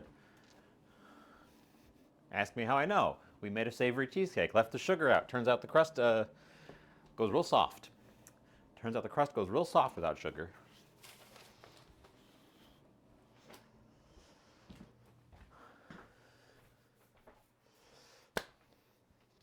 Okay.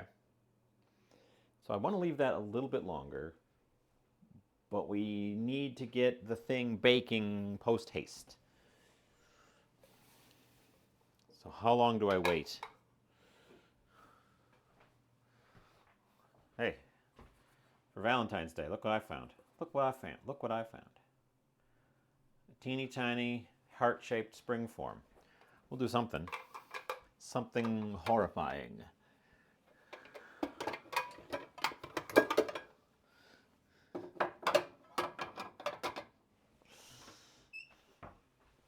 I have to remember to go to the place and get a heart. And get a heart for Thanksgiving. Or not Thanksgiving. Yeah, get a heart for Thanksgiving. No, get a heart for Valentine's Day. I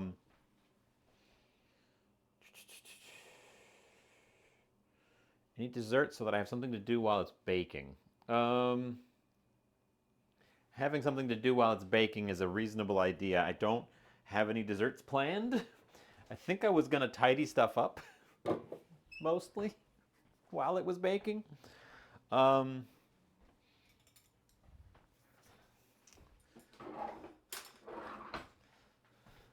Because looking at my work schedule, I'm in for a whirlwind. Actually, no, I've got Sunday off. I I'm in for a whirlwind. I gotta make sure everything's cleaned up because I'm not gonna have a chance to do it in future. The whirlwind is not quite upon us yet.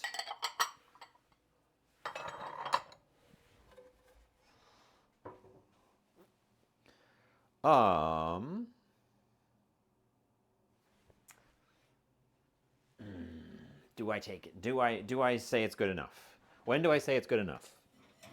At what time do I say it's good enough? Because it's bouncy. It's bouncy. It's springy.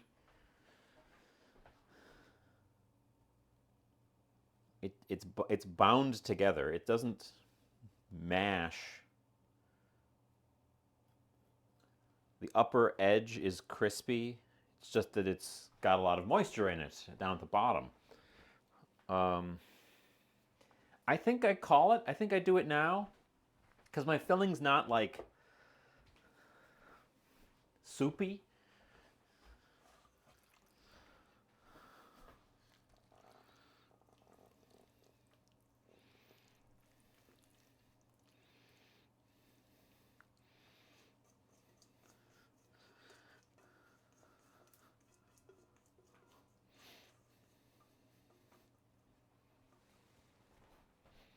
If the filling was soupy, I would want to make sure it was really fully hardened off, but our filling's not soupy. Our filling is mostly chunky. Wow, that was the perfect amount. Wow, was that the perfect amount? How did I eyeball that to be the perfect amount?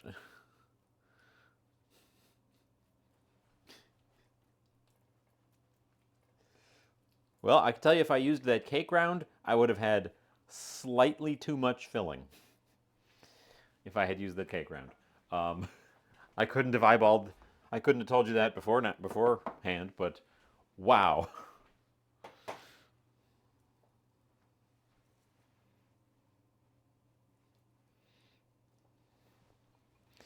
Getting the mashed potatoes on there is going to be weird because they've gone a little bit stale as well.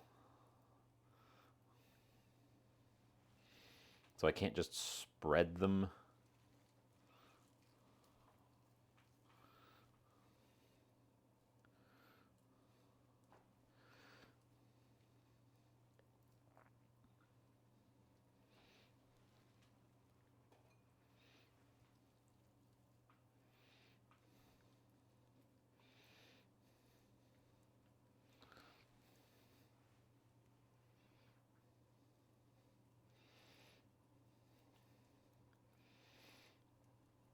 But I can do this where I kind of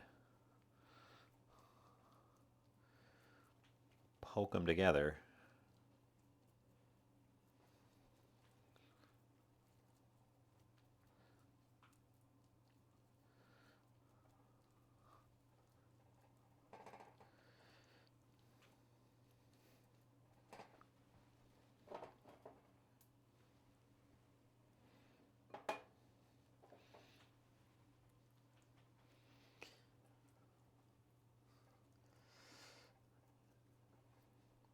I mean, that's kind of what I envisioned when I embarked on this path. What do you think?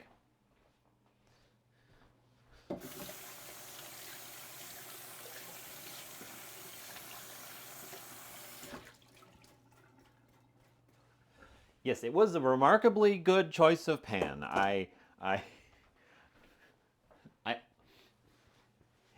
that pan is slightly bigger than the cake round, so this would not have fit in the cake round.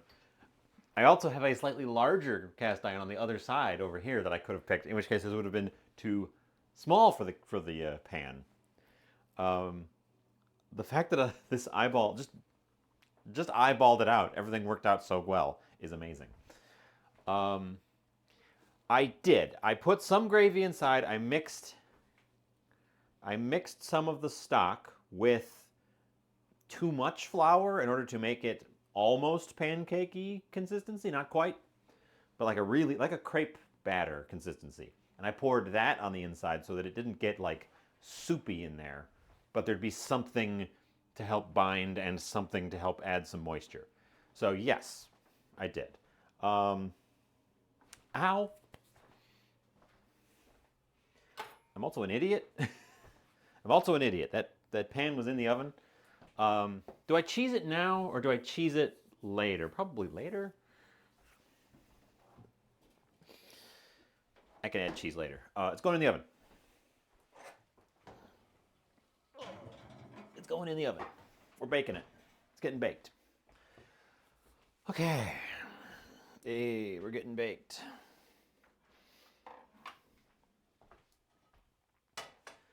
This is our gravy. It's already kind of setting up because it's cooling.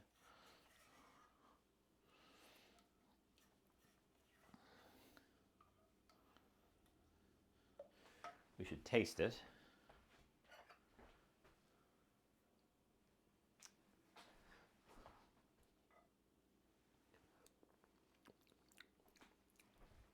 Oh, it needs some things. One,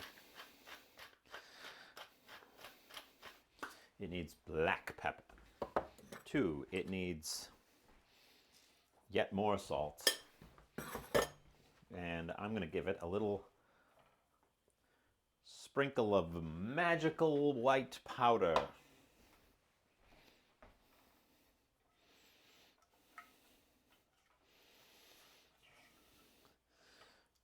Everyone's favorite magic make thing taste good powder.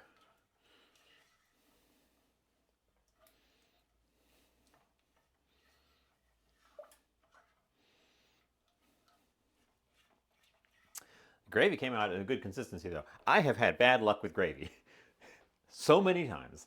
I either over thicken it and it comes out as just like really sad, weird little lumps, or I overshoot the other way and I put too much liquid into it, and then I have to cook it down.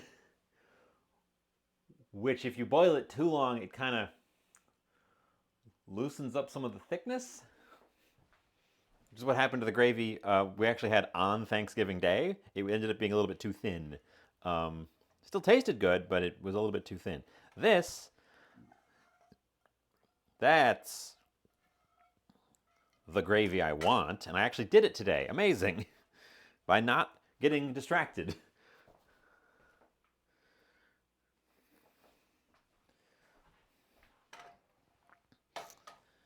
And then I can reheat it to loosen it up if it sets too much sitting here while we're waiting for the pie. Dessert. Do I want a dessert? Can we do a dessert? What would be a quick dessert that I can do with all ingredients I have on hand?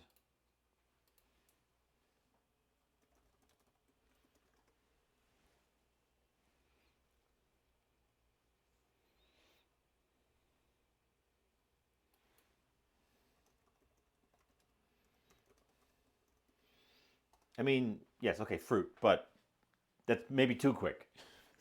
Something that I can make while the pie is baking.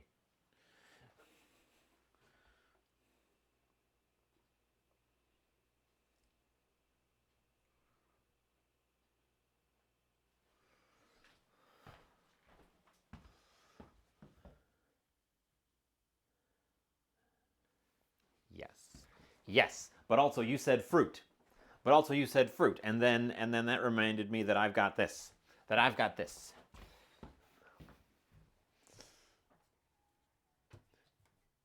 Which one do I want? I want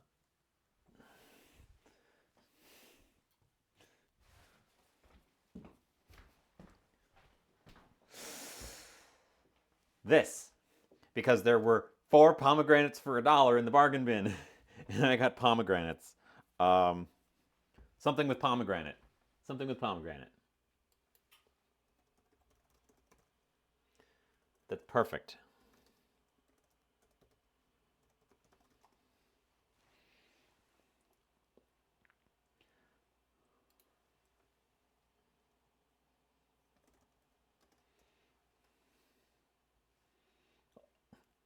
Also, you can watch me be really bad at opening a pomegranate.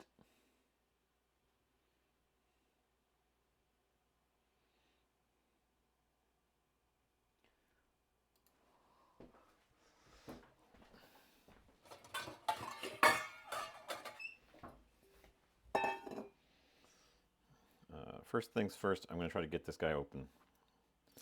It was in the bargain bin, so there is a possibility once I get in there it doesn't look very good. That is always a danger.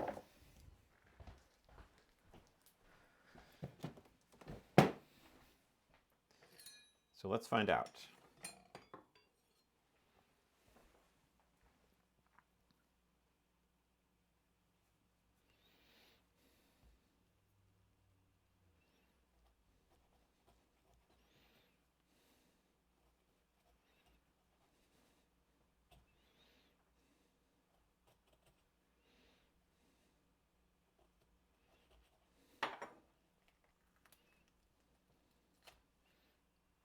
It looks good. It looks good to me.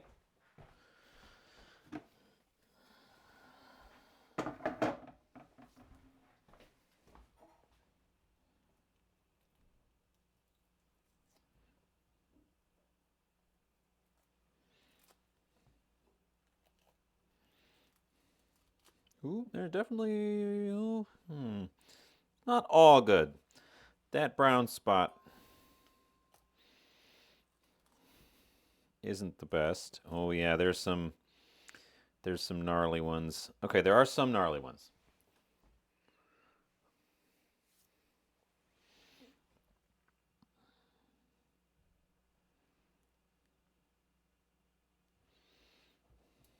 I'm gonna bring the bucket over. I don't have to keep walking back and forth. Skin pieces go there. We'll knock out the skin pieces and any of the gnarly looking seeds. Fortunately, it doesn't look like it spreads to adjacent ones. It's just individual ones kind of go old. So it's not spoilage. It's like just they're drying out.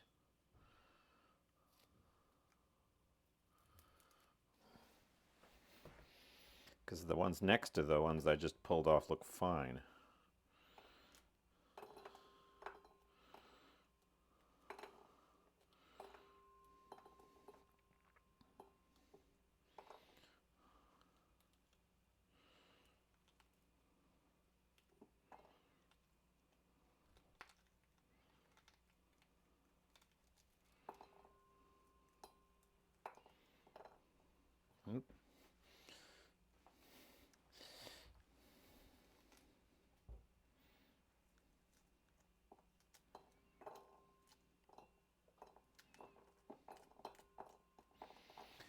Pomegranate parfait. Pomegranate mousse. Pomegranate mouse.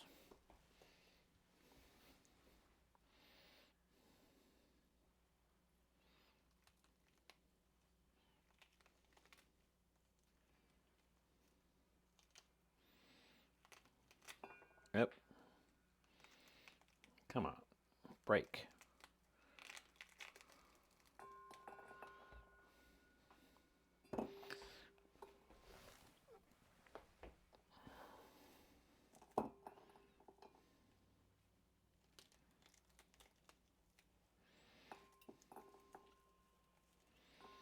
Boy, there's a lot of these things in here, aren't there? Ain't there? Pomegranate is something that I do not do very often. I'm not gonna sugarcoat that one. I don't really know what to do with pomegranates. I know that the arils here get used as decorative toppings on things a lot. And I know that you can juice them and make all sorts of stuff out of the juice.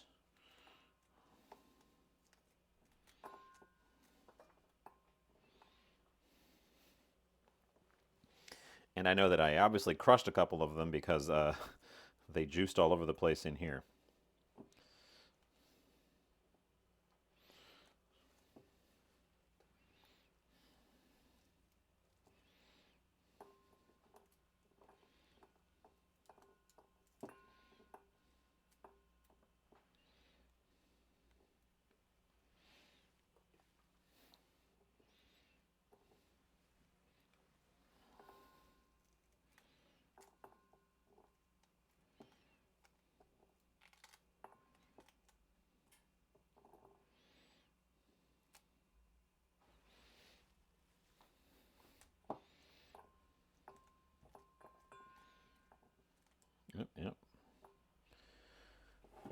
few right near the surface of the skin aren't good, and that's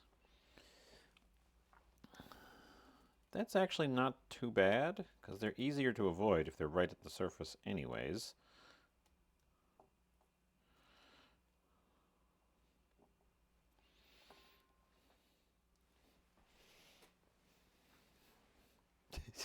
Hope this stuff doesn't stain too badly.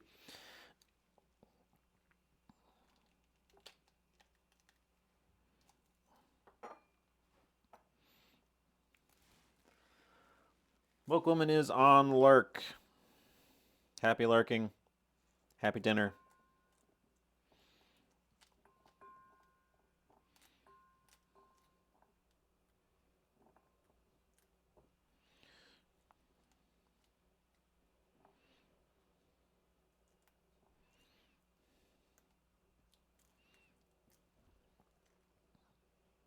But like these ones, they're not that nice sort of gem, shiny gem. They've got a matte look to them, and they're also like slightly deflated. I think they're just drying out. I think because this one is old, the individual little bits start to dry out.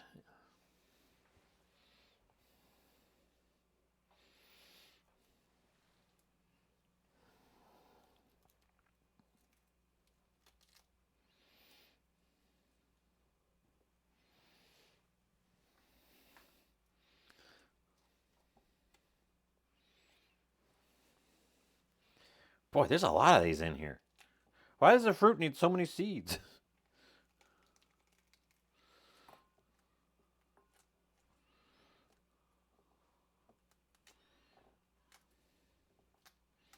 No, I know these are these are domestic fruits that have more seeds than the fruit could ever possibly need to produce for real.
And then we'll clean up the carnage around here before I move along. I just dropped one, make sure I don't step on it.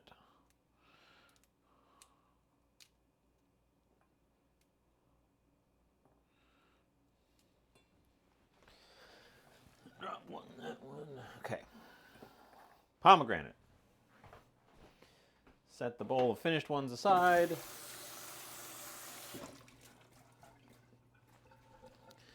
Didn't get any on my pants. That's good. They all ended on the apron. Found a pomegranate dark chocolate bites. Sounds good. Needs to chill for an hour. We'll have to bookmark that one. Yes. Sounds good. I'll have to bookmark it. I do have another pomegranate. I could commit to it just a dessert stream. I've never done one of these. Have I? I probably have, and I just am slipping my mind.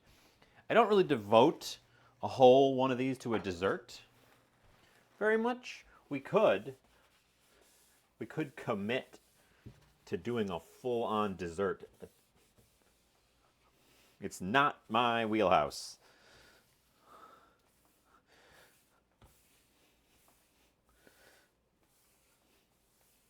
No, I definitely have done a dessert at some point as the main event. I did a cheesecake ages ago. That's a main event dessert.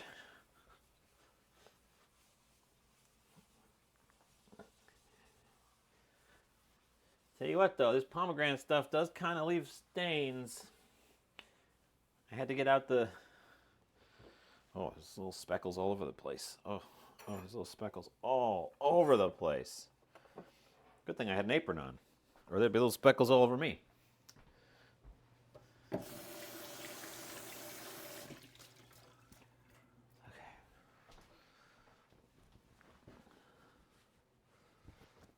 So, fruity desserts. Promises 15 pomegranate recipes. And only a few of their pictures look like AI. So,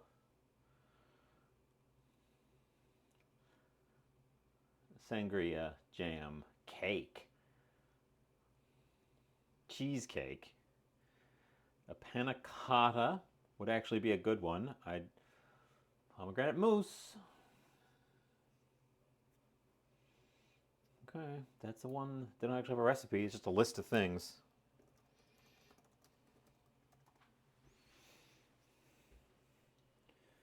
Pink pomegranate mousse. And it's not an AI recipe.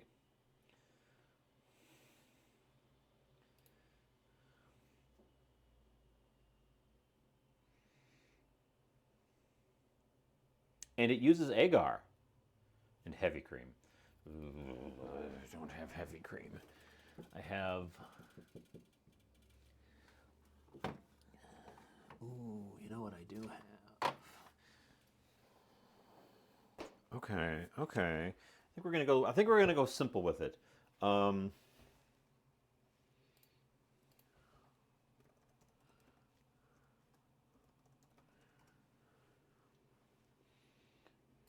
Easy. Just a couple of ingredients. Should be just 2 ingredients, I think. Nope, there's something else in there.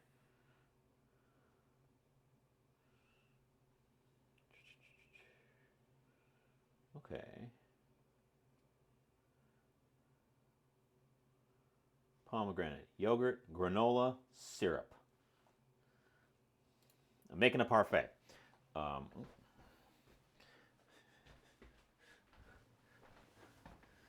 Parfaits, famously, like ogres,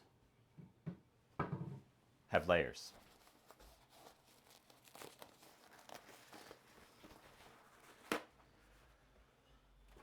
I don't have any granola. Let's dry this off. But I do have yogurt.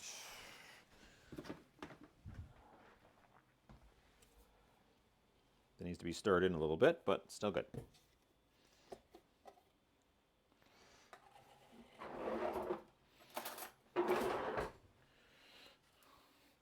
Discount bin yogurt.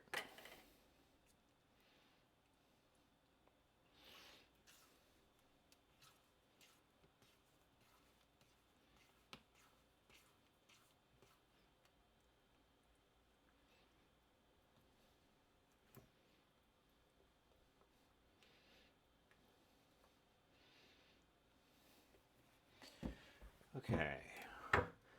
Build it in a fun glass. We can actually use some of my fun glassware. But which one? We could use the martini glass. That seems like a cliche almost. We could do it in the goblet. We could do it in the goblet. I think we're doing it in the goblet. I think we're doing it in the goblet.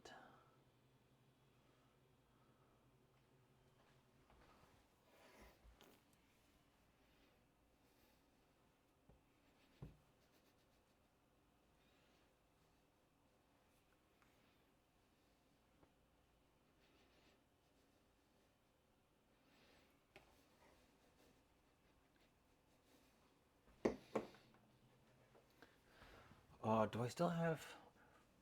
Ooh, I don't have graham cracker crumbs. I don't. You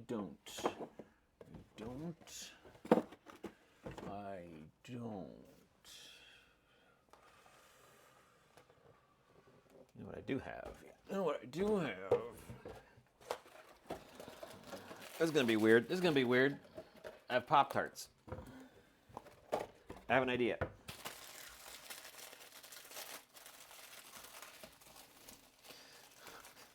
I got these out of the discount bin too. They weren't very good.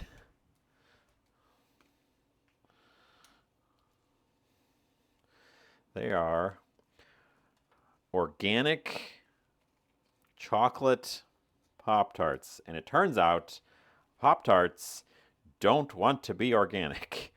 That makes them kind of awful.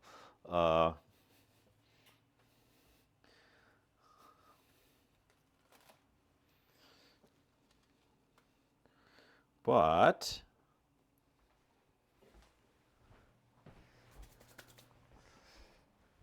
I can do this with them.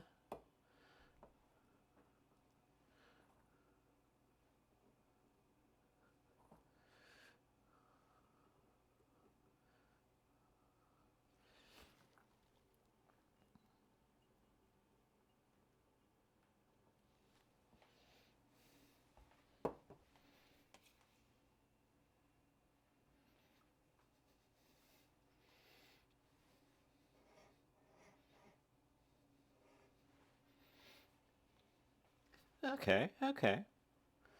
There you go. Somebody said parfait all the way back when I said, hey, what? What did you do with the pomegranate? Turns out,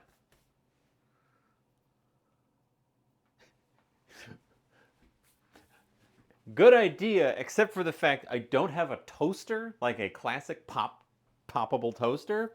So I don't have a good means to do that on short notice. I'd have to dig out a device. Besides, this one is kind of old and stale and dried out, so they're kind of crumbly. Anyways.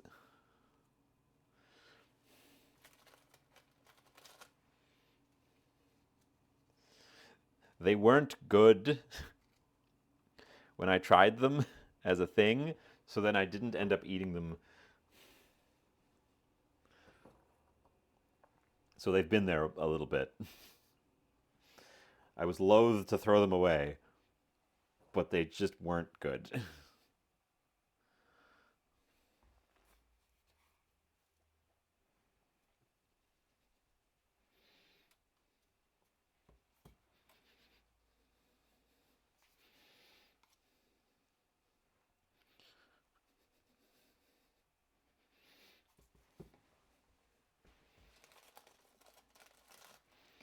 So try to make the top chunks look a little bit more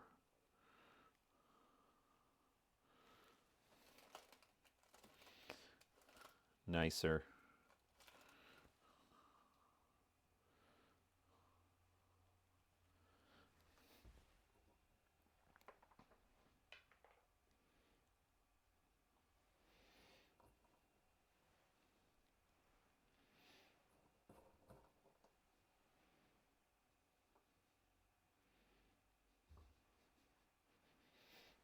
Okay. We could, okay, well, good thought. Again, read it too late. We're full.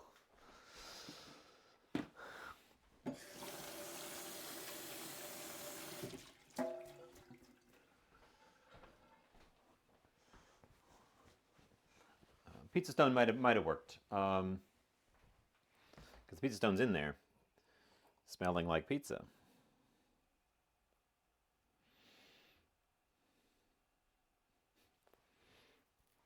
Okay, well, I made a parfait. I guess I'll go take a picture of the parfait, and then we can check on our pie.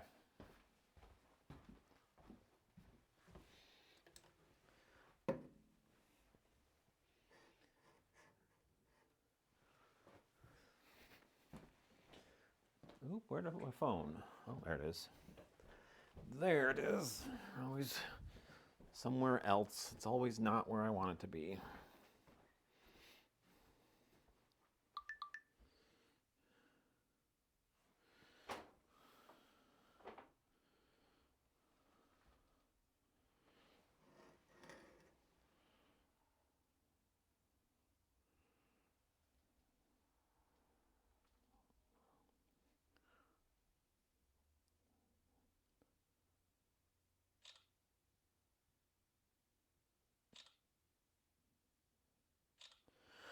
Okay, parfait photographed. It's a pretty big thing I made here.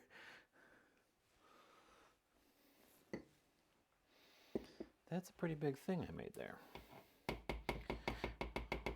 Let's eat it with this spoon. It's the dessert. Here, I can tell you what it's going to taste like without having to spoil the thing by just going yogurt, crumbly thing,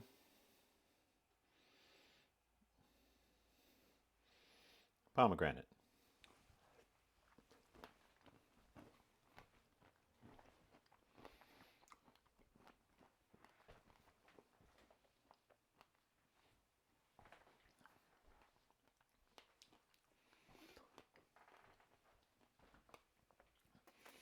The yogurt helps this thing a lot. The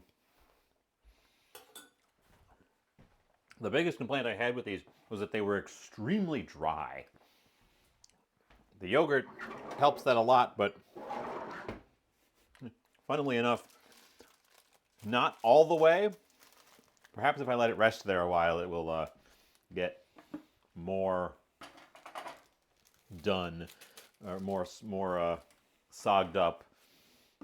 Because man, whatever, it's not Pop-Tart brand. It's Nature's Path Organic. Strongly don't recommend.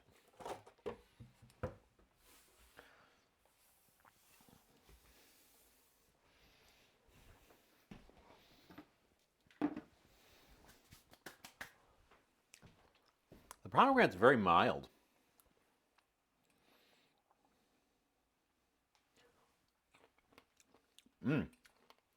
Not by itself, it's not. By itself, it's sharp, tart, sweet. But it's so quick. It doesn't last very long. I would put some syrup on it, but I filled it up too much.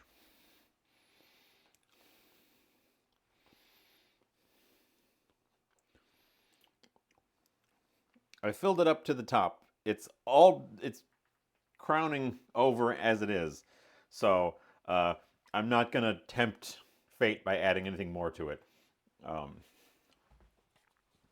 A little drizzle of boysenberry syrup, I think, would actually look really nice on it, but it's so full that I'm not going to risk it. I'm not going to challenge it. Or the plum syrup. We also have plum syrup. Should we check on our pie? Should we? It's good. It's light. It's light in flavor. It was quick to put together. It looks quite striking in the glass. I think it's a reasonable use for that weird Pop-Tart thing. I'm using a flavored yogurt. It's vanilla flavored yogurt, and honestly, the vanilla flavored yogurt kind of takes over. My hand is sticky from the pomegranate.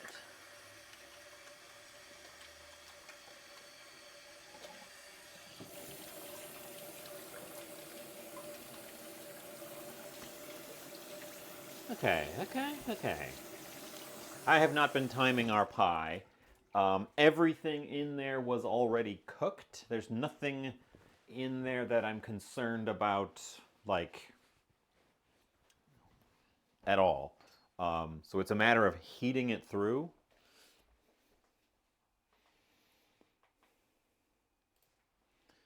And I suppose getting the fillings to kind of bind with each other.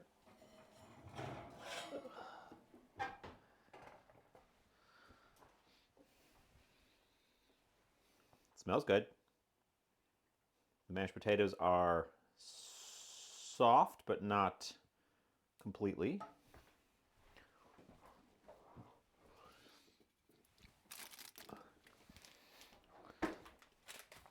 Let's it's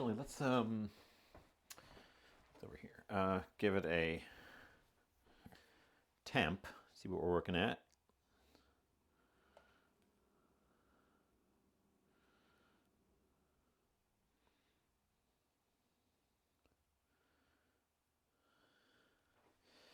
Uh, 150 near the top and 160 near the bottom, which kind of makes sense. So we do want more time on it, but it's getting really pretty well. So let's cheese it.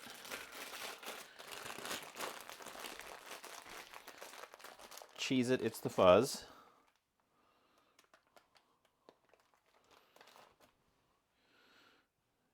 Be delicate so that I don't get the cheese all over the place in a big mess.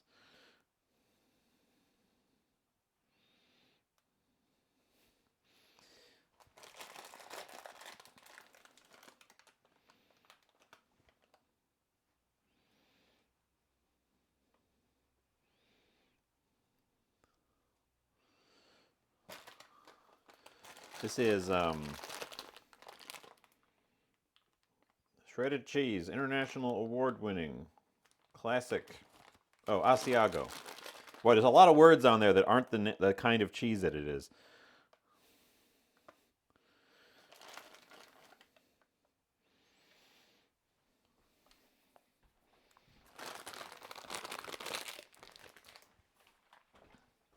Do I want to broil it? I think I'm going to put it in and just turn the temperature of the oven up rather than broil it.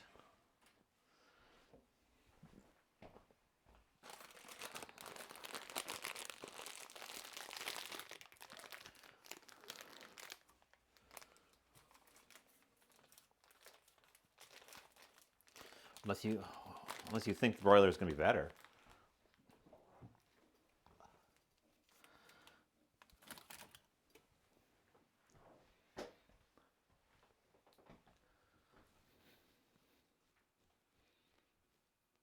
Let's broil it.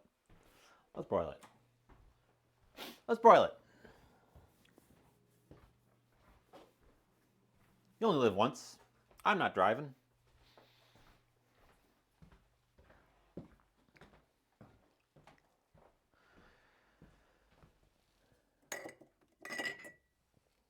Yep, that's not the right kind of jar. That one is. I'm going to jar up the remaining pomegranate.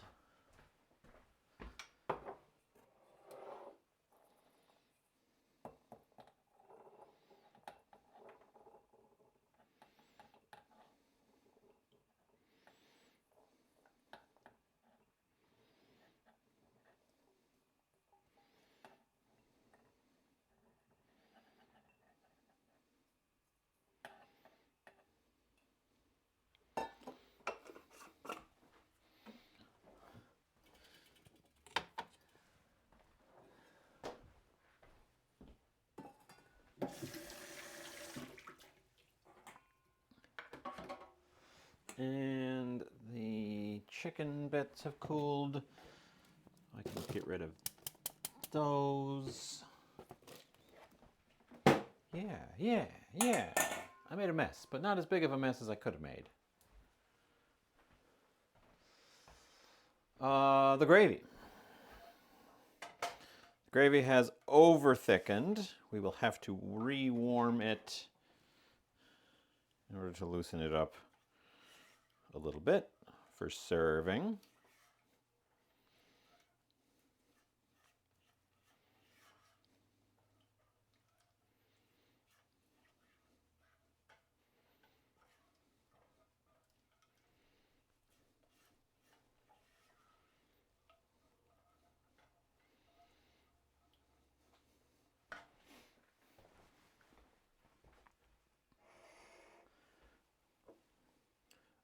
My pork fat has solidified in its little jar. My chicken stock is about body temperature, so I'm going to go ahead and put that in the fridge as well.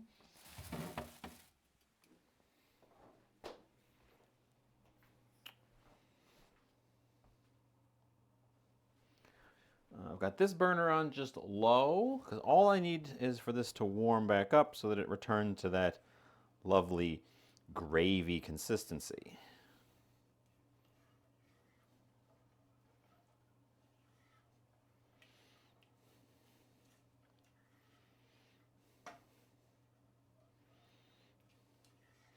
I can smell that cheese, but it's still pale, so I'm going to keep blasting it.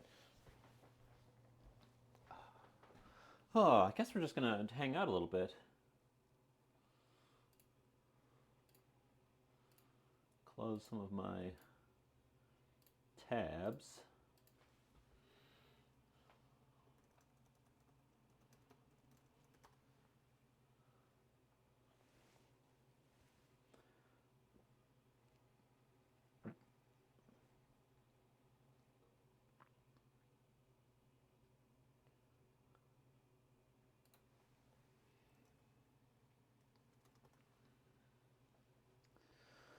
Oh.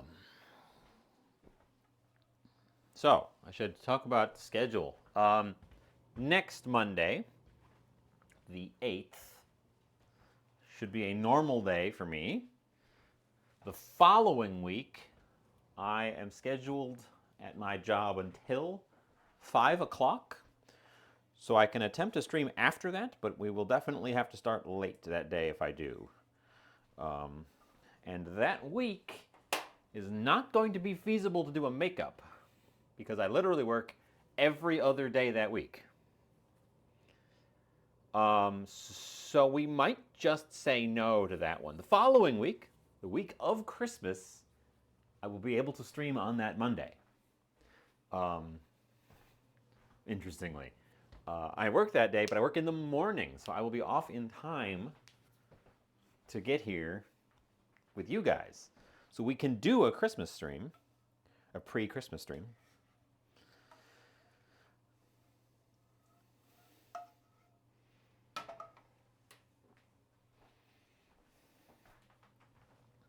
And then the week after that is going to be the week of New Year's, and I don't have the schedule out for that one, but I imagine things are going to start dropping off and we're going to get back to normal-ish.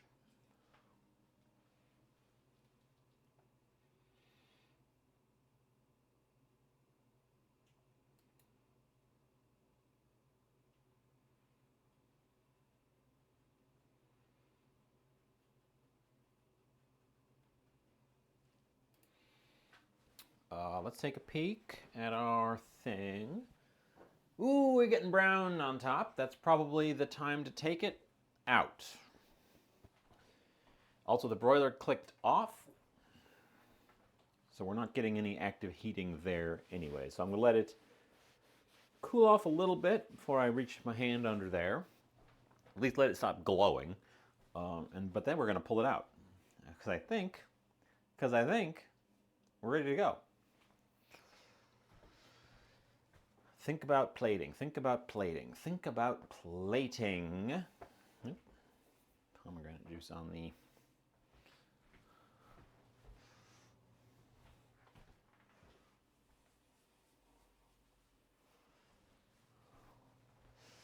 What do you guys think about plating? It's gonna be kind of brown and tan stuff. You know, I don't know if Mish is still here, but I think the plate of choice today is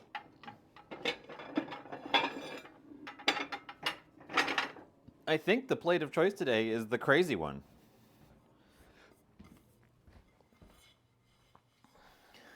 I think the plate of choice is this nonsense here. This nonsense that makes the camera go weird.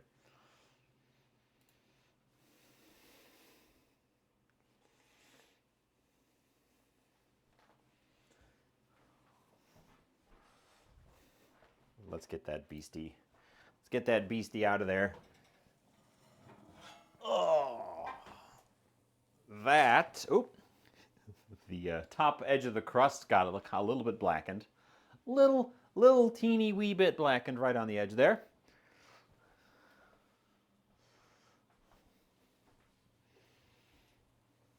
give our middle a poke. Oop, if I can find a soft spot. It's 150 degrees. Everything was pre-cooked. Everything was fully pre-cooked in there, but if it wasn't, I'd have to leave it in longer. And in theory, there's nothing soupy in there, so I should be able to just cut a slice immediately. Right? Right? Right? I'm going to hedge my bets and take a photo in the pan.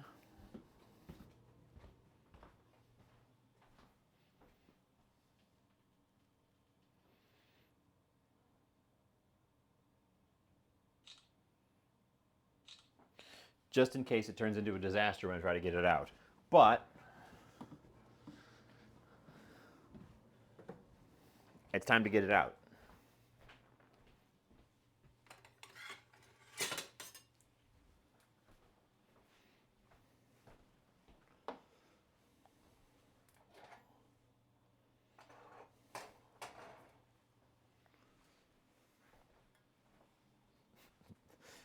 Tell you what, the pan is freaking hot.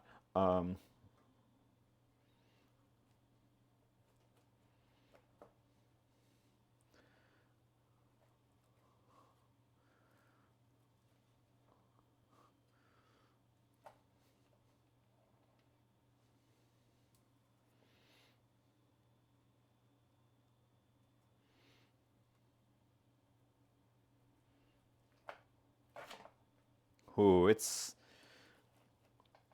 slightly soft.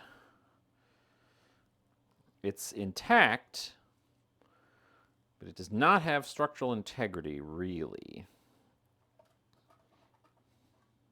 Oh, why did I take the one that was right on the little thingy?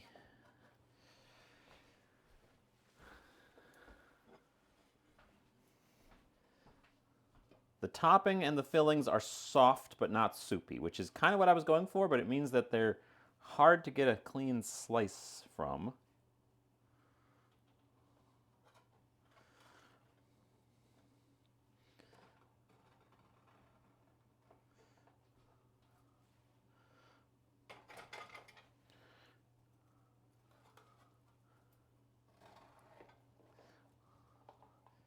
This might be one of those ones where we take out a piece and then we take out a second piece and we take a picture of the second piece.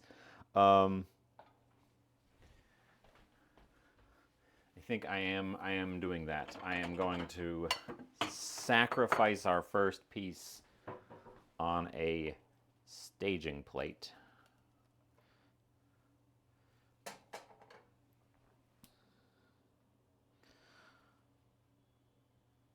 And go for a attempt at a cleaner one right next to it for the photo.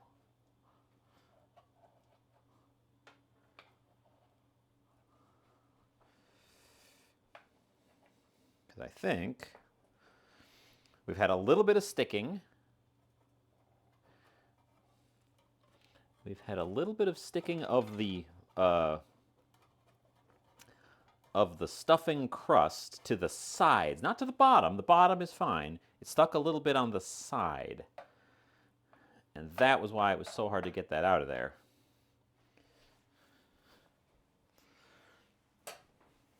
But I want a clean piece. So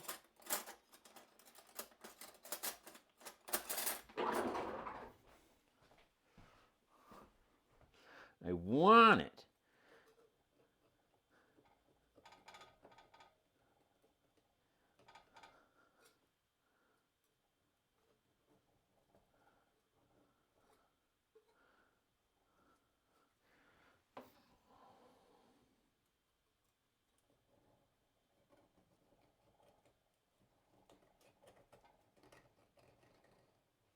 Okay, okay, okay, okay, okay.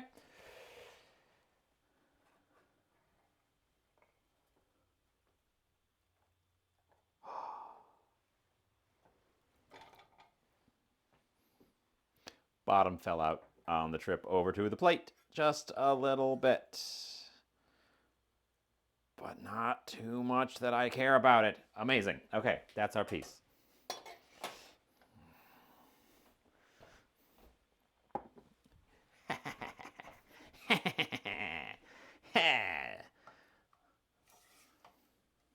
Take that, atheists.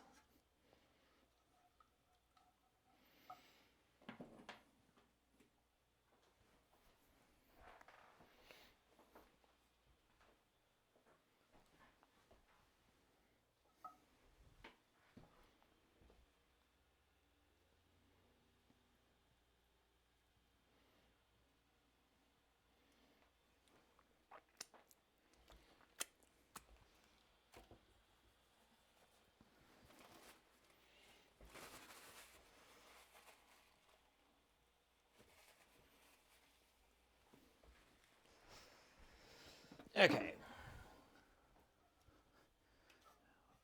A little bit of heat on our gravy. Get loose.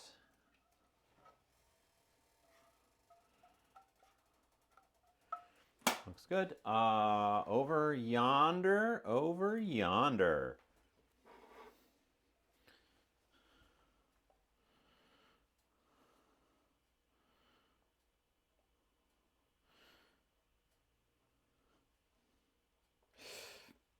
Gravy got kind of thick.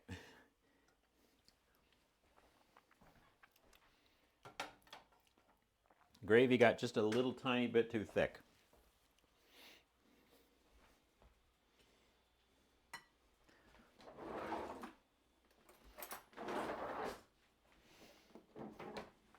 Let's pretend that it flowed evenly by doing that to it. Okay. And that's the thing. Let's go take a picture so I can dig on in. It looks good. It smells good. It's always possible that it tastes gnarly. But I imagine it tastes like Thanksgiving.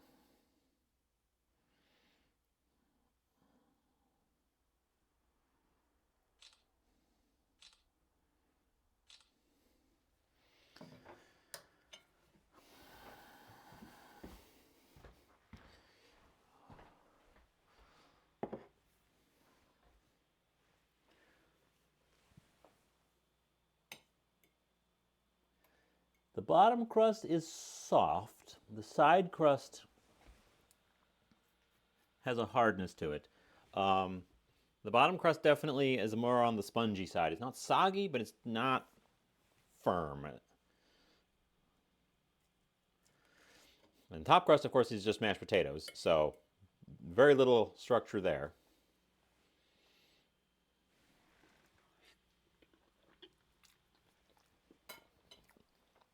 Mm.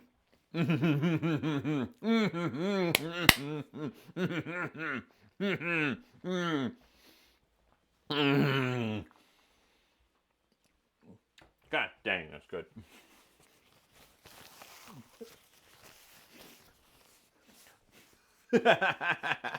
Sorry. It's very good. It's super good. It just wow. There's no like journey to go on here. One bite, the entirety of Thanksgiving all at the same time. That's what it tastes like. No delay. Pow, Thanksgiving. That's really good. Ooh. Ooh, I like it. Ooh, I like it. That's really good. Um, uh, the texture kind of all turned into a soft mush in the middle point. Let's try some of the crunchy bits on the edges. I bet you that'll give us some more textural interest.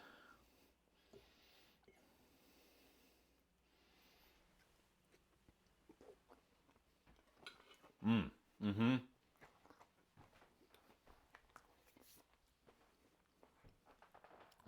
Crunchy bits around the edge, but god dang, it's just take a bite. Pow! Thanksgiving. Wowee, it's real good, boy. I know I made it out of leftovers because that's what it is. It's Thanksgiving leftovers pie, but you could serve that as your Thanksgiving dinner. And I think people would be very, very satisfied with it. I think it would be better if the dressing used regular, if it was regular dressing instead of cornbread dressing. Possibly. Part of the reason I wanted to do this was because the cornbread has a bit of an odd texture that I thought worked better as sort of a crusty thing. I wonder if regular dressing might be too squidgy and not give you those crispy edges around the outside.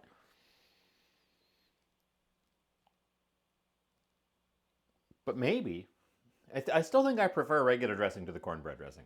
But maybe I don't know. I don't know. The cornbread definitely gives it a little bit of a, like, you can still, as you bite into it, feel the little graininess of the cornbread. That's still in there. Even after all we've done to it, that's still in there.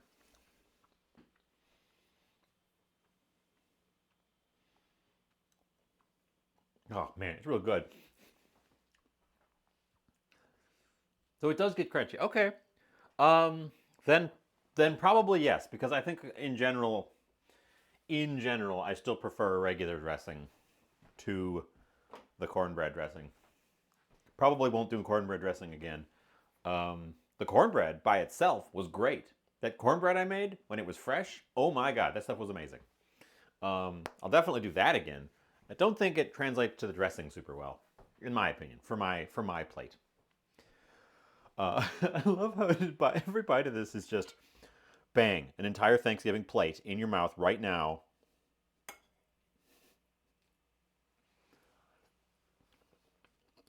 Bam.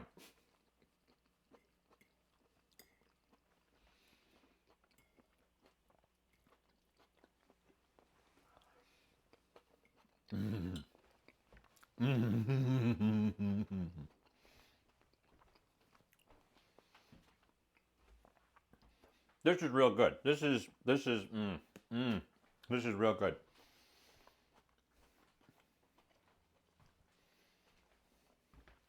Yes. Let's see if the yogurt has softened up those Pop-Tart bits at all. Actually, that last bite was distinctly different. There was a little piece of the pork in there, and it gave me a little smoky thing right at the end. So it's not just every flavor all at once. The pork jowl comes in at the end when you get bits of it. Nice, nice, nice. Anyways, let's get a little bit of all the things.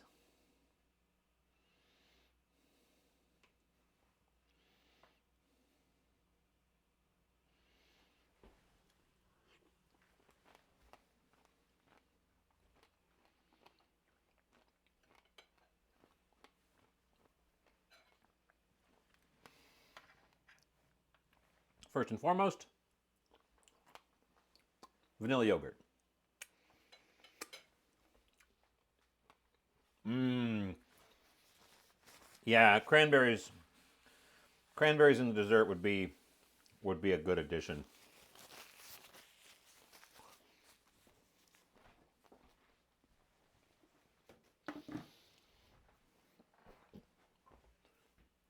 First and foremost, vanilla yogurt.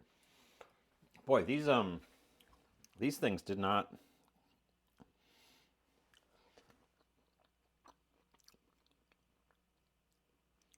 They got a little bit of a cocoa flavor to them, but not really a chocolate flavor. And the texture of the pastry is just still very dry.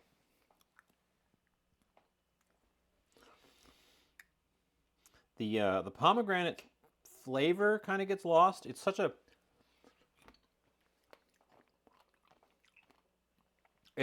fleeting flavor. It's tart, it's sweet, but it's gone in an instant. But it gives you those little juicy pops in there, which is nice.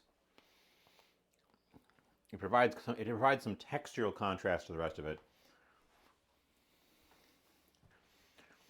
I kind of hate these Pop-Tart things. Yeah.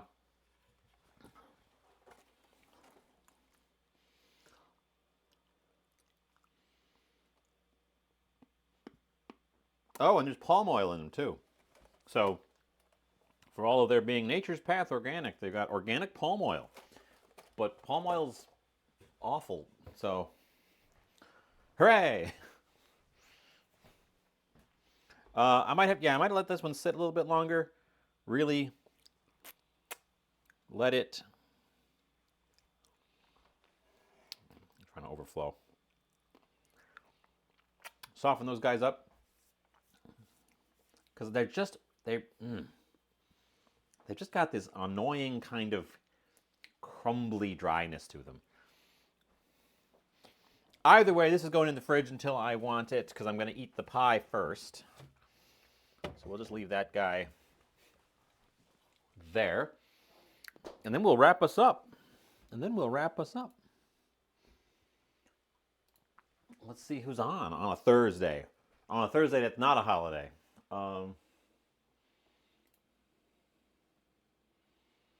At a 7:45. Damn. I've been on a while. A while indeed. Chef is on. Are they wrapping up? Are they wrapping up? Not quite because they haven't eaten yet, so we're going to go there. We'll tell them all about it. Adjust my thing back. Leftovers pork jowls. Yeah. So, thanks for being here. Thanks for showing up. Thanks for sticking around. Always glad to see you. As I was mentioning, the schedule is going to be kind of rocky going into December because of I work retail at a game store, and this is the time when shopping happens and they need everybody all the time. So I will make attempts to get in streams. I should be clear for next week at the very least. So I'll make attempts to throw in streams whenever I can, shooting for Mondays whenever possible. It should only be a couple weeks. It's only 3 weeks. Guys, it's only 3 weeks to Christmas Day. But yeah, so no plans for what's going to happen because it's going to be whatever happens. But yeah, Ray has got us hooked up with the raid messages. I'm going to let the countdown go. I don't have anything else to say. Bye.